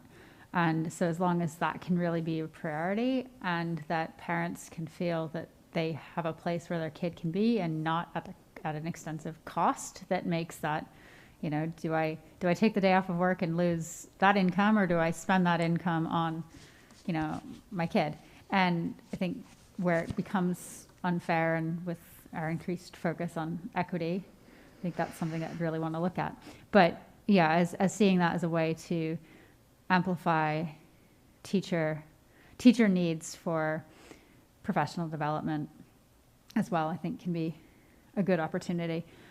The other question I have, and I realize that so far being mid-January, late January, and we haven't exactly had an overwhelming volume of snow outside, but on the snow day front and discussions about having, the first few counting as a snow day and then others being remote learning days, I was just wondering, that was something that we got quite a bit of pushback when that proposal was initially made. And I know I had some reservations about which I was vocal about that as well, and that teachers have families and they're doing whatever driveway clearing and kid dealing with, that they're not just sitting at home wondering whether they can teach a day of class. And I'm just wondering whether we have any formal thoughts as the year has progressed, and whether, assuming we get snow, I hope so, assuming we get snow and we have some snow days and we get into that, whether we can have some discussion about how that actually went before we decide in full whether that's a policy we want to take forward. So we haven't had any yet. So, but I'm happy to, I don't know when you have to finalize the calendar. I think all the other two districts, they're looking by February, sometime in February. It doesn't have to be, but that's what we all typically do. And I don't think this necessarily needs to be, I don't think they're necessarily overly related. I would say to err on the side of caution, to add 2 more asterisks on your calendar And worst case scenario, we don't need them next year and we take them off, right? Or we take off one. And then, nobody gets mad at us when we take them off the end.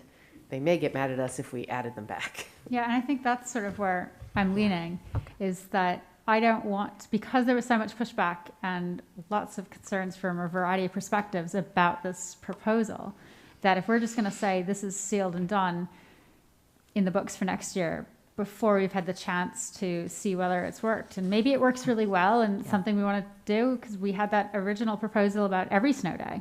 Maybe it's a disaster and it's something that we want off the table. And I think that completely ignoring any data we get from this year isn't the way forward. So I would prefer just leaving that option open until we can get some feedback on it, both from the faculty and student perspectives. And I think in terms of alignment, focusing on Region 10, if we had an extra 2 asterisks, Region 10 isn't going to be bothered whether we're staying Monday and Tuesday in June.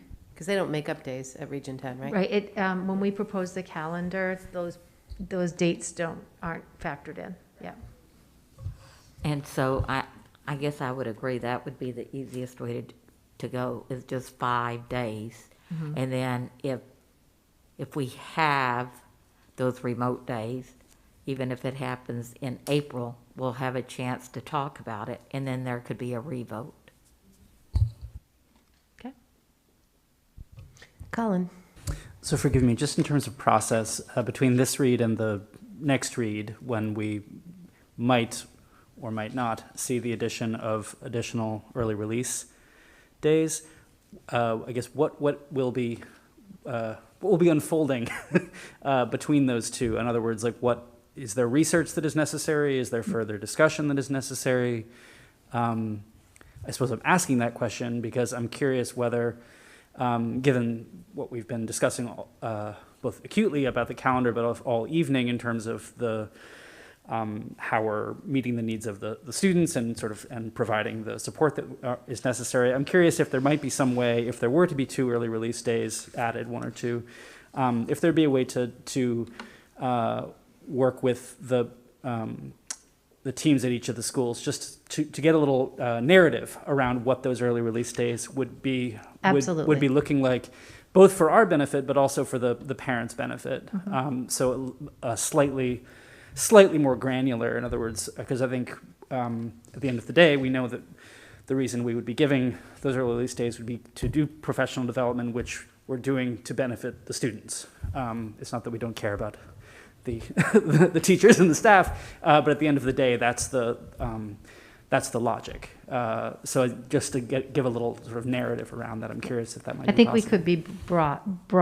It wouldn't be detailed because you don't know necessarily, do you? But if Sure. it's social studies, for example, or something like that, we could certainly do that. And we will be having discussion around what that might look like if the board supports that conversation. Right. I think just I for myself realize there are those days when you have the early release, which I am like Michelle. I'm like, oh right, there's an early release day. Oh goodness.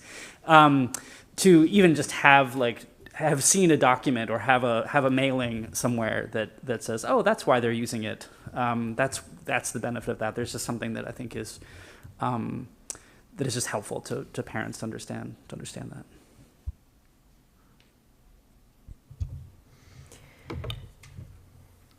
So just so we can give Cynthia the directions she's looking for, are we in concept?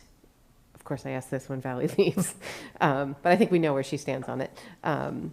In general, in concept, in favor of adding 2 more early release days into the calendar before the next read?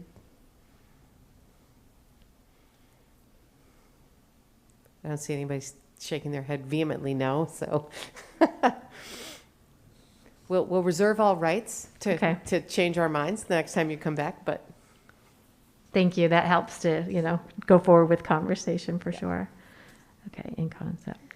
And then I guess the only other guidance I'd like to have is Vali mentioned that February date. And a couple of things. If it was changed, March would likely have to move too. only because we try to space them out, and that would be really close together. That's why we moved it 1 week further out on this calendar than we had last year. And I think. Can you just mention, I forgot. She said a said bunch of February things. 4th. That, People prefer it right before the vacation as opposed to a Friday early in the month and then the whole week later in the month. So she's talking about the 17th versus the 3rd. correct. Yeah. And I think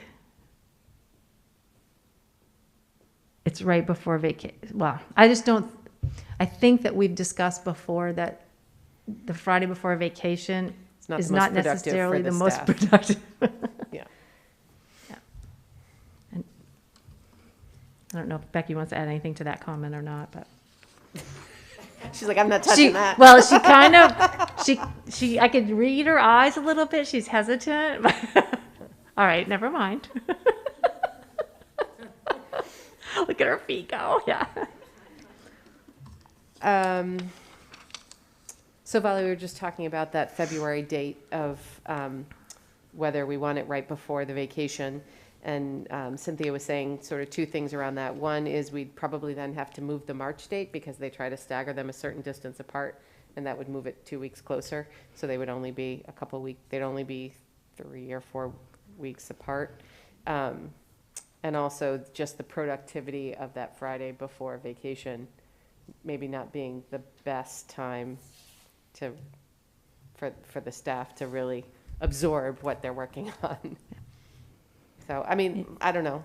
My perspective is I just need somebody from the school to send me an email the week before saying they don't have school. I don't really care what day it is. But I don't know how others feel about it. Yeah, I mean, my comment about productivity would be that the issue is for the kids as well. They're not very productive that last Friday before vacation, by experience from our own children. Yeah, but that always just can backs say up a that. day. I mean, who we can, because then they become unproductive on Thursday. I mean. Yeah, but I have to say that when the schools know that the kids are elsewhere in their minds, then they provide activities that are not very academic, and that happens consistently the Friday before vacation.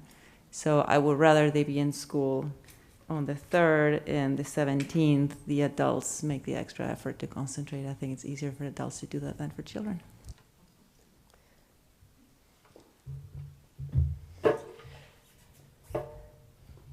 Other thoughts on that move?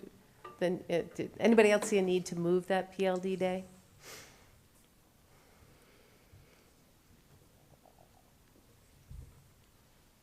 Okay. So we'll leave it as is for now. Mm-hmm. And I think you got the tentative nod on maybe 1 or 2 more early release days, but all rights reserved to change our minds.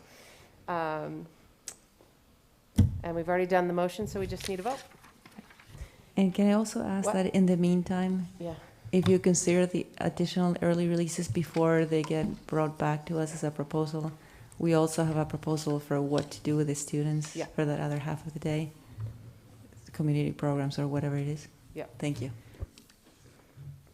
Yeah, I did the motion already, right? Yes, you did. Yeah. Susanna and Jen. Yeah, Beth. All right. That's right. Any other questions or comments on this? All those in favor? None opposed. Great. Thank you. All right, so I feel like Becky's going to hand some stuff out, so I'll just do a quick reminder that this initial presentation by Becky of the recommended budget is, this isn't an opportunity to ask questions yet. This is an opportunity to hear the presentation, to take in the information, and then as we start digging into the individual departments, in the upcoming weeks, we'll have opportunities to ask all the questions that we have. So tonight is really just listening and then absorbing and coming back with questions and comments.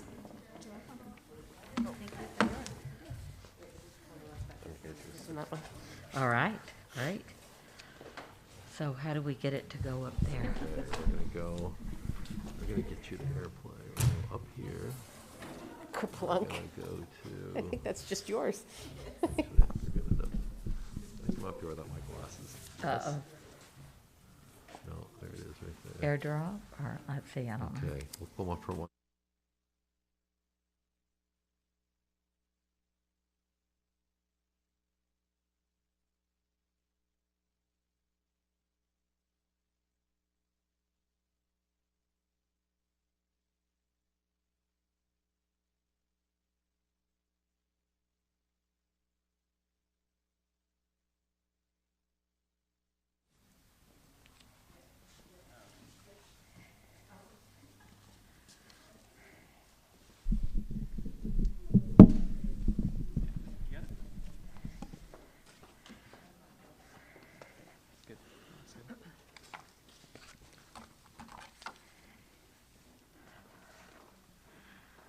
Are we ready, Michelle?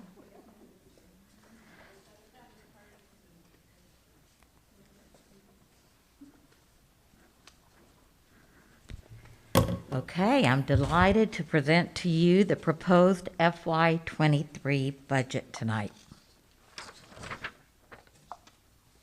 The slides are not progressing. Where are my tech guys?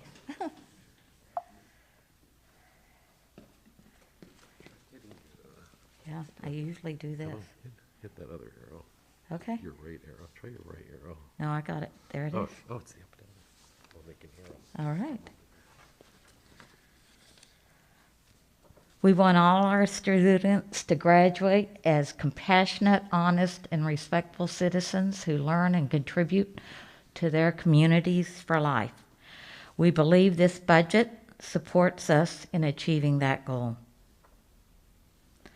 We also believe that this budget furthers our work in achieving our 4 strategic goals that have been adopted by the Board of Directors. At our recent enrollment study presentation suggests our enrollment continues to be pretty stable. We are anticipating our numbers increasing slightly from 1990 to 2007, a gain of 17 students. You can see in this slide that the group that's most impacted is at the elementary level. There are 2 unknowns. We always predict that pre-K will have 16 in every classroom. This does not always play out, as currently we are not at capacity in our pre-Ks across the district. The other unknown is our recent asylum seekers. We currently have 15 newcomers. 2 that have enrolled. We did have 17. 2 that enrolled have already left to move to other places. So I think the next few weeks will help us learn what our potential numbers may be for next year. The current projected enrollment will result in class sizes of 14 to 23. These class sizes are in alignment with our board-adopted policy. The FY23 budget is focused on 4 areas: maintaining the class sizes, additional ELL staffing to assist with the increased need, and increased student support, especially in pre-K and kindergarten, and then staffing to assist with the sub-shortage that we continue to deal with. To maintain adequate staffing for the desired class sizes, we need 3 additional teachers. The first one at Durham Community School in grade 1. We need a 3rd grade teacher at Mass Landing, and then we need the additional ELL teacher. This comes at a cost of $261,000. The next area of focus that I talked about was we need to increase our student support and to ensure adequate staffing to assist with the sub-shortage. As you saw in the district scorecard presentation, one of the largest disparities in achievement that we are dealing with currently is with the socioeconomic status.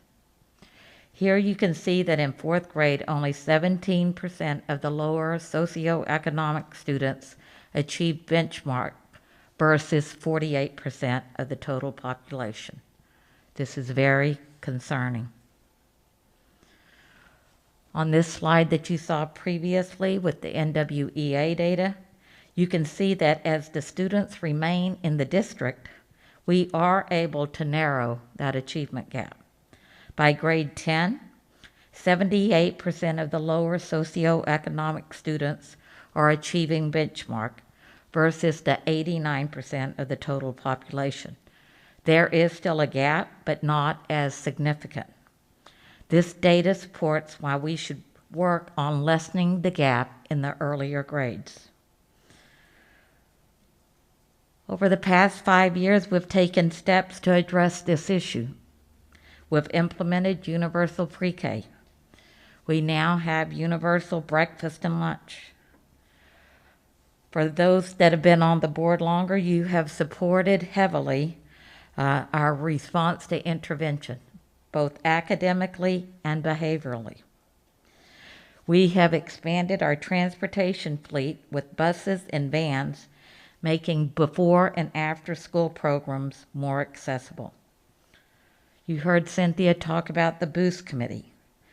They have implemented many additional strategies, such as mentoring for students and more frequent contact, as you heard Principal Golko say, with struggling students. We continue to try to increase the student-centered learning. At all levels, we continue to work on student engagement, expanding student discourse, and creating more hands-on learning, which we believe benefits all students. We believe that the next action step in addressing this issue is to create an early intervention team that would work across Moore Street, Durham, and PES, providing services to 2 groups. Those kids who are not yet identified as needing specially designed instruction, but are already lagging in needed skills as identified on the screeners that we use when registering students. And then those kids that have already been identified by child development services, but many times are not able to receive the services they need due to a lack of staffing. With this request, 40% of this team's time would be paid for under special education, and the other 60% would be paid for through regular education. This will allow these 3 staff members to work with the students who need it the most, primarily in pre-K, but also with some kindergarten students. We will be able to bill for the time spent with the students already identified through CDS. We believe that probably the maximum we would be able to recoup would be around $100,000 of the $261,000 cost. We currently, as of a couple of days ago, have 23 out of our 98 pre-K students identified as needing services, and another 11 are in referral. They are not all able to access the services needed due to staffing shortages. We feel this early intervention team would be instrumental in assisting our youngest struggling learners. The other area that we're requesting help with is to ensure that we have adequate staff to keep our schools open every day. The subbing shortage is real. I chose a random week in December and had our HR department give me the data. This is what it looked like the week of December the 6th. On our best day, which was Friday, we were able to find half of the subs needed for that day throughout the district. This is just showing the teachers and ed techs that are needing coverage. There are many positions that we do not even try and find coverage for, such as the guidance counselors, social workers, intervention teachers.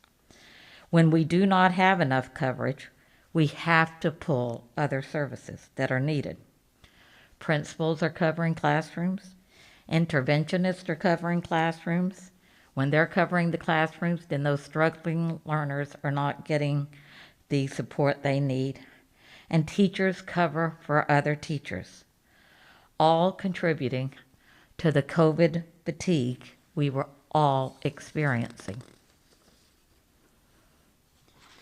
So we are requesting 3.5 additional ed techs. We looked at the support in all of the schools, and this is where it is most needed to ensure equity across the district. We could, of course, use probably twice as many as this, but we hope that the sub shortage will begin to lessen. If these ed techs are not needed to provide coverage, then they will be providing valuable RTI support in the schools. We are also asking for another bus driver custodian, which we asked for last year.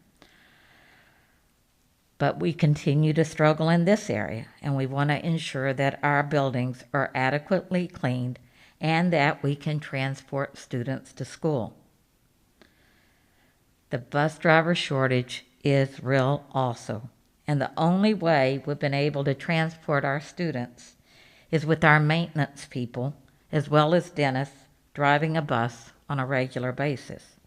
This takes them away from the jobs they have been hired to do, which is not good. I just wanted to give you a brief update on the reserve accounts. We're recommending increasing for this current year our tennis reserve account to $40,000 because the 1 year that we wanted to begin at, we cut it. So we're kind of behind where we want to be. Currently, that account has $30,000 in it.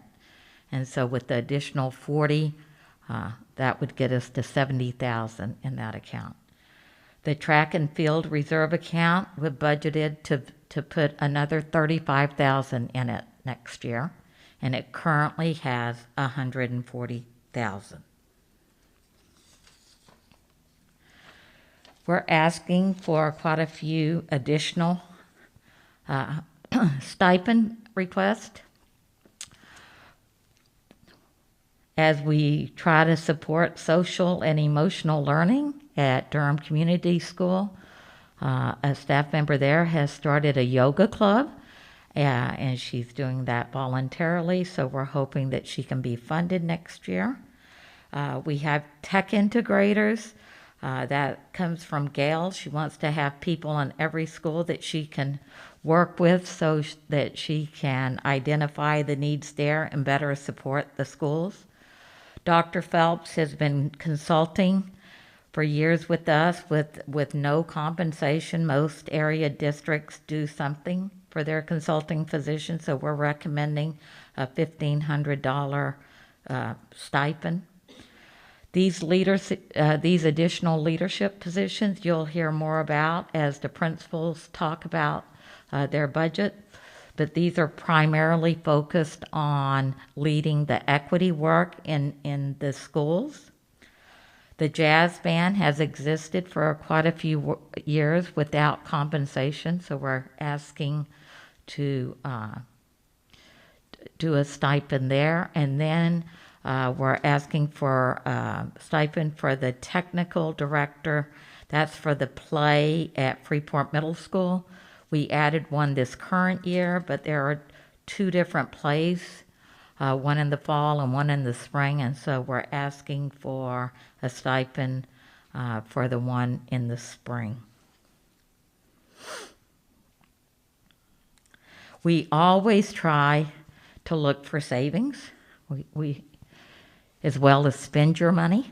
And so these are some areas where we're reallocating some of the lines with the debt services going down. We always look at the 3-year spending history, and we feel like we can cut our budgeted amount for legal fees. You'll hear more about technology from Gail when she does her presentation, but we feel like with all of the COVID funds, we were able to do some cutting there because we bought so many additional devices. In special ed, we have moved 2 of the ed techs to be funded through the local entitlement grant. We're projecting, I think, low on the solar project and the electric savings. We hope it's much more than this, but we just want to be conservative till we see that money. And so we're projecting $38,000. And then this current year, we moved to Infinite Visions, which you heard about last year, and that was for the initial implementation, and so we don't need as much money going forward to continue the work in that office, so there's some savings there.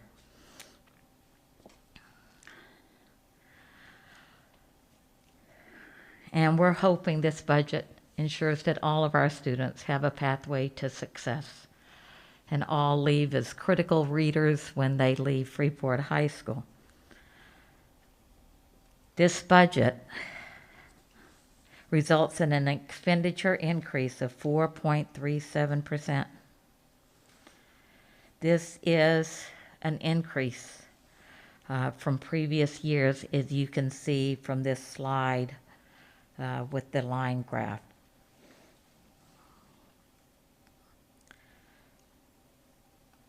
This results in about a $1.5 million increase from last year's budget.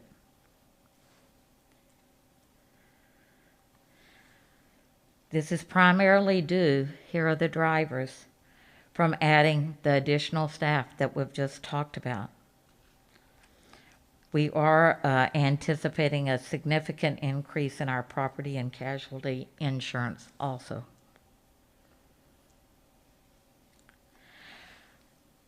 Believe it or not, which you probably can't, but there were 3 additional positions that we talked about as an administrative team that we all felt would be good to eventually have. But when we prioritized, these all ended up in the last tier.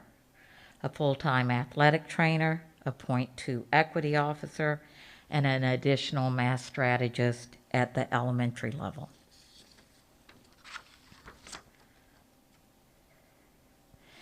Here are some estimations. These are things that are not finalized. We really don't know what the Region 10 budget is at. I'm not sure that they've started, I'm sure they've started creating it, but I don't think it's finalized, so I've placed a 5% placeholder there. The property and casualty, we do not know what that's going to be, but they've signaled, you know, that it's going to be substantial, so we have 20% budgeted there.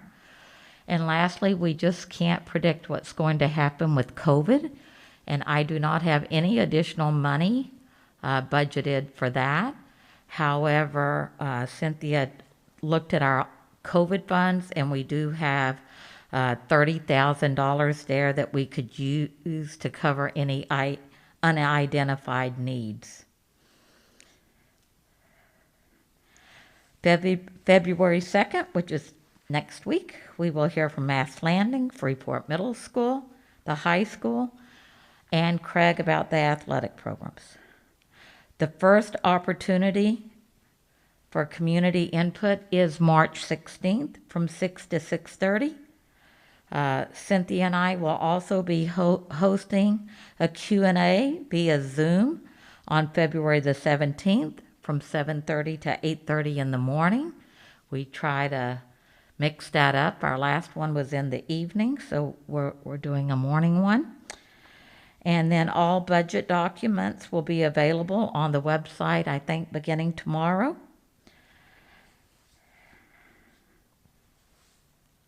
And we really hope you can support this budget. Education is the most empowering force in the world. It creates knowledge, builds confidence, and breaks down barriers to opportunity. So that ends my official presentation. And then I just had a few, I'm going to go back to my seat to tell you about a few adjustments in the orange documents that you received tonight. For those who have been on the board for a while, you know that over the next several weeks you will see adjustments, if not at every meeting, at every couple of meetings. But I want to point out a couple of things.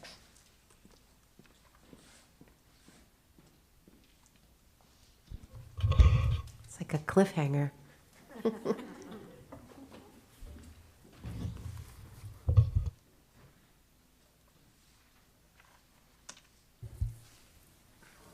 If you look at page 4 in the orange handbook with the RSU 5 logo on the front, there are a couple of things I want to point out to you that Peggy has been working with me as well as Scott Batonis, and you know, at some point you finally have to say, we've got to print. And as soon as you print, you find another error. So I'm going to point out a couple of things on page 4 in your handbook. The first one is Article 3. There's just a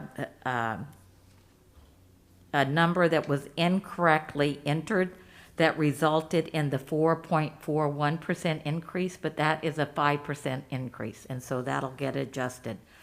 The other area that popped for me after we printed is the 6.96% in special ed. Currently, that early intervention team is totally in special ed, and there should only be 40% there and 60% should be in Article 1. So you will see an adjustment to that the next time we print this off. The other area that we have spent a few hours going over or more are around the stipends. And so I know there's going to be an adjustment in that line because we identified within the past 24 hours that the leadership stipends at FMS were kind of charged to 2 areas. So there's going to be a reduction there. I don't know exactly what line that is, but I can find that out for you. And I think it's in more than one place, so I don't, you know, all I'm saying is the bottom line of this budget is sure to change a little bit. And then the other thing that's not in here is the sabbatical that I mentioned to you tonight that you're going to be hearing about. And then it will be up to the board's discussion about whether they want to fund that next year, but that would be an additional about $44,000 to the budget. And then lastly, I just wanted to mention that I think previously when we've done this, the budget book has been numbered so that when you say something to me, like what page is that on? The big one, the big fat document. And right now the pages are numbered, but by article. So every time you switch articles, you're starting the page number again. And I just think for discussion purposes, we're going to... Which page 7? Yeah, which page 7 is going to cause confusion. So even if we have to handwrite it, I think we'll do that for the next iteration. And so those are all of the things I think I want to bring to your attention, and just thank you for listening. Okay. Obviously a lot to process and go through. But lucky you all have a week before we're all back again, so plenty of time. And then the week after that, and then the week after that. Yes, the joys of budget season. Okay, so we'll have a lot of opportunity to ask questions, clarify, and hash it all out. So thank you for the overview. Obviously, we know that you've been working on this for months and months, and it's difficult to finally send it to the printer, but I think you've got a good start here. So, okay, so we will move on to number 14 on our agenda, personnel. And so do I have a motion for consideration and approval to employ a half-time English teacher, half-time RTI teacher at Freeport High School for the 2021-2022 school year? So a one-year position, basically through the end of June? Mhm. Okay. Susanna and Colin, thank you. Okay, I'm excited to recommend Cole Phillips as the .5 English teacher and .5 RTI teacher at Freeport High School. He graduated from UMF with his bachelor's in education and a master's from New England College in creative writing. He is currently a professor at Manchester Community College. He previously taught English at Bonnie Eagle High School. And in the spirit of one of our goals this year, being to expand student voice, I'm happy to read one of his references who came from one of his former students. And this former student said, "By the time I reached high school, I had been afforded many opportunities to not only be unsuccessful academically, but in ways and on paths that I had unfortunately seen most of my family fall down.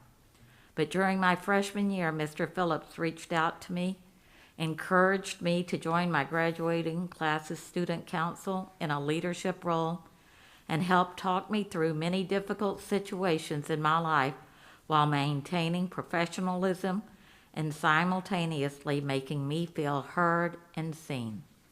I found myself attending a college with his help in the fall of 2020. He is a teacher who helps kids understand their place in the world." I'm thrilled to recommend Cole. What a brave thing to have one of your students write a reference. That's fantastic. But he is a creative writing teacher, so. Yeah. Any question, Susanna? A creative writing teacher, so is this a school assignment that he then got to choose this one and submit the winner. I just have a logistics question, and I'm sure this has a very straightforward answer. So, but when you're talking about a one-year position for the 2021-2022 year, is that basically saying finishing off this current academic year? So it's not a one-year position for this employee. It would be 5 months or whatever. Okay. Yep. Everything gets prorated. Right. No, I got that. And that's why I was just, but when you're talking about it being a one-year position, I just wanted to clarify whether it was the rest of this current academic year. So thank you. Jen? Just a quick question about the actual position. Is it always, it's been a .5 English, .5 RTI? Is that the actual position? No, it's been a .5 English. Mm-hmm. And if you remember, I reported the resignation of Ben, I think at like, I don't know, was it last time? Or the time before, but it was recent. And so it was just a .5. And, both Jen and I were concerned about being able to find a qualified candidate. And we got super lucky in many ways, because one of the courses that Ben taught was the dual enrollment. And so you have to be kind of able to, for the kids to have continued to get that credit. I mean, we're just amazed that we found somebody who's already teaching at the college level. So we made that a full-time position based on, we still haven't been able to fill the math strategist at the high school. Is Susanna? Just picking up on Jen's question, is this a position that and I know you just presented the budget, but just how this fits into that. Is this a position you'd like to be taking forward? Are we still missing that math strategist, English teacher that we would want? Or is this terminating in June regardless? I think we'll have to decide that after seeing how it goes, but we definitely want that math strategist. We are, Nate had done a fabulous job at the high school, and we felt like we'd seen so much wonderful progress, and we definitely feel that loss, and we're still looking.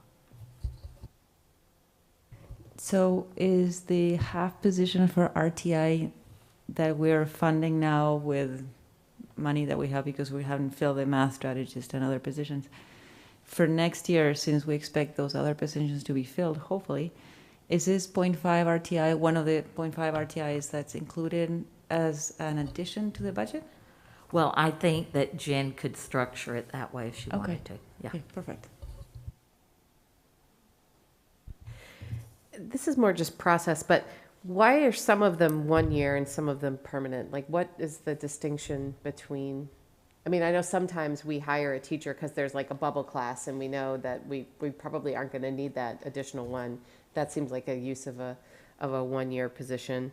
Well, I think this also is a creative one that we've done with the RTI. I think we're going to have to assess it.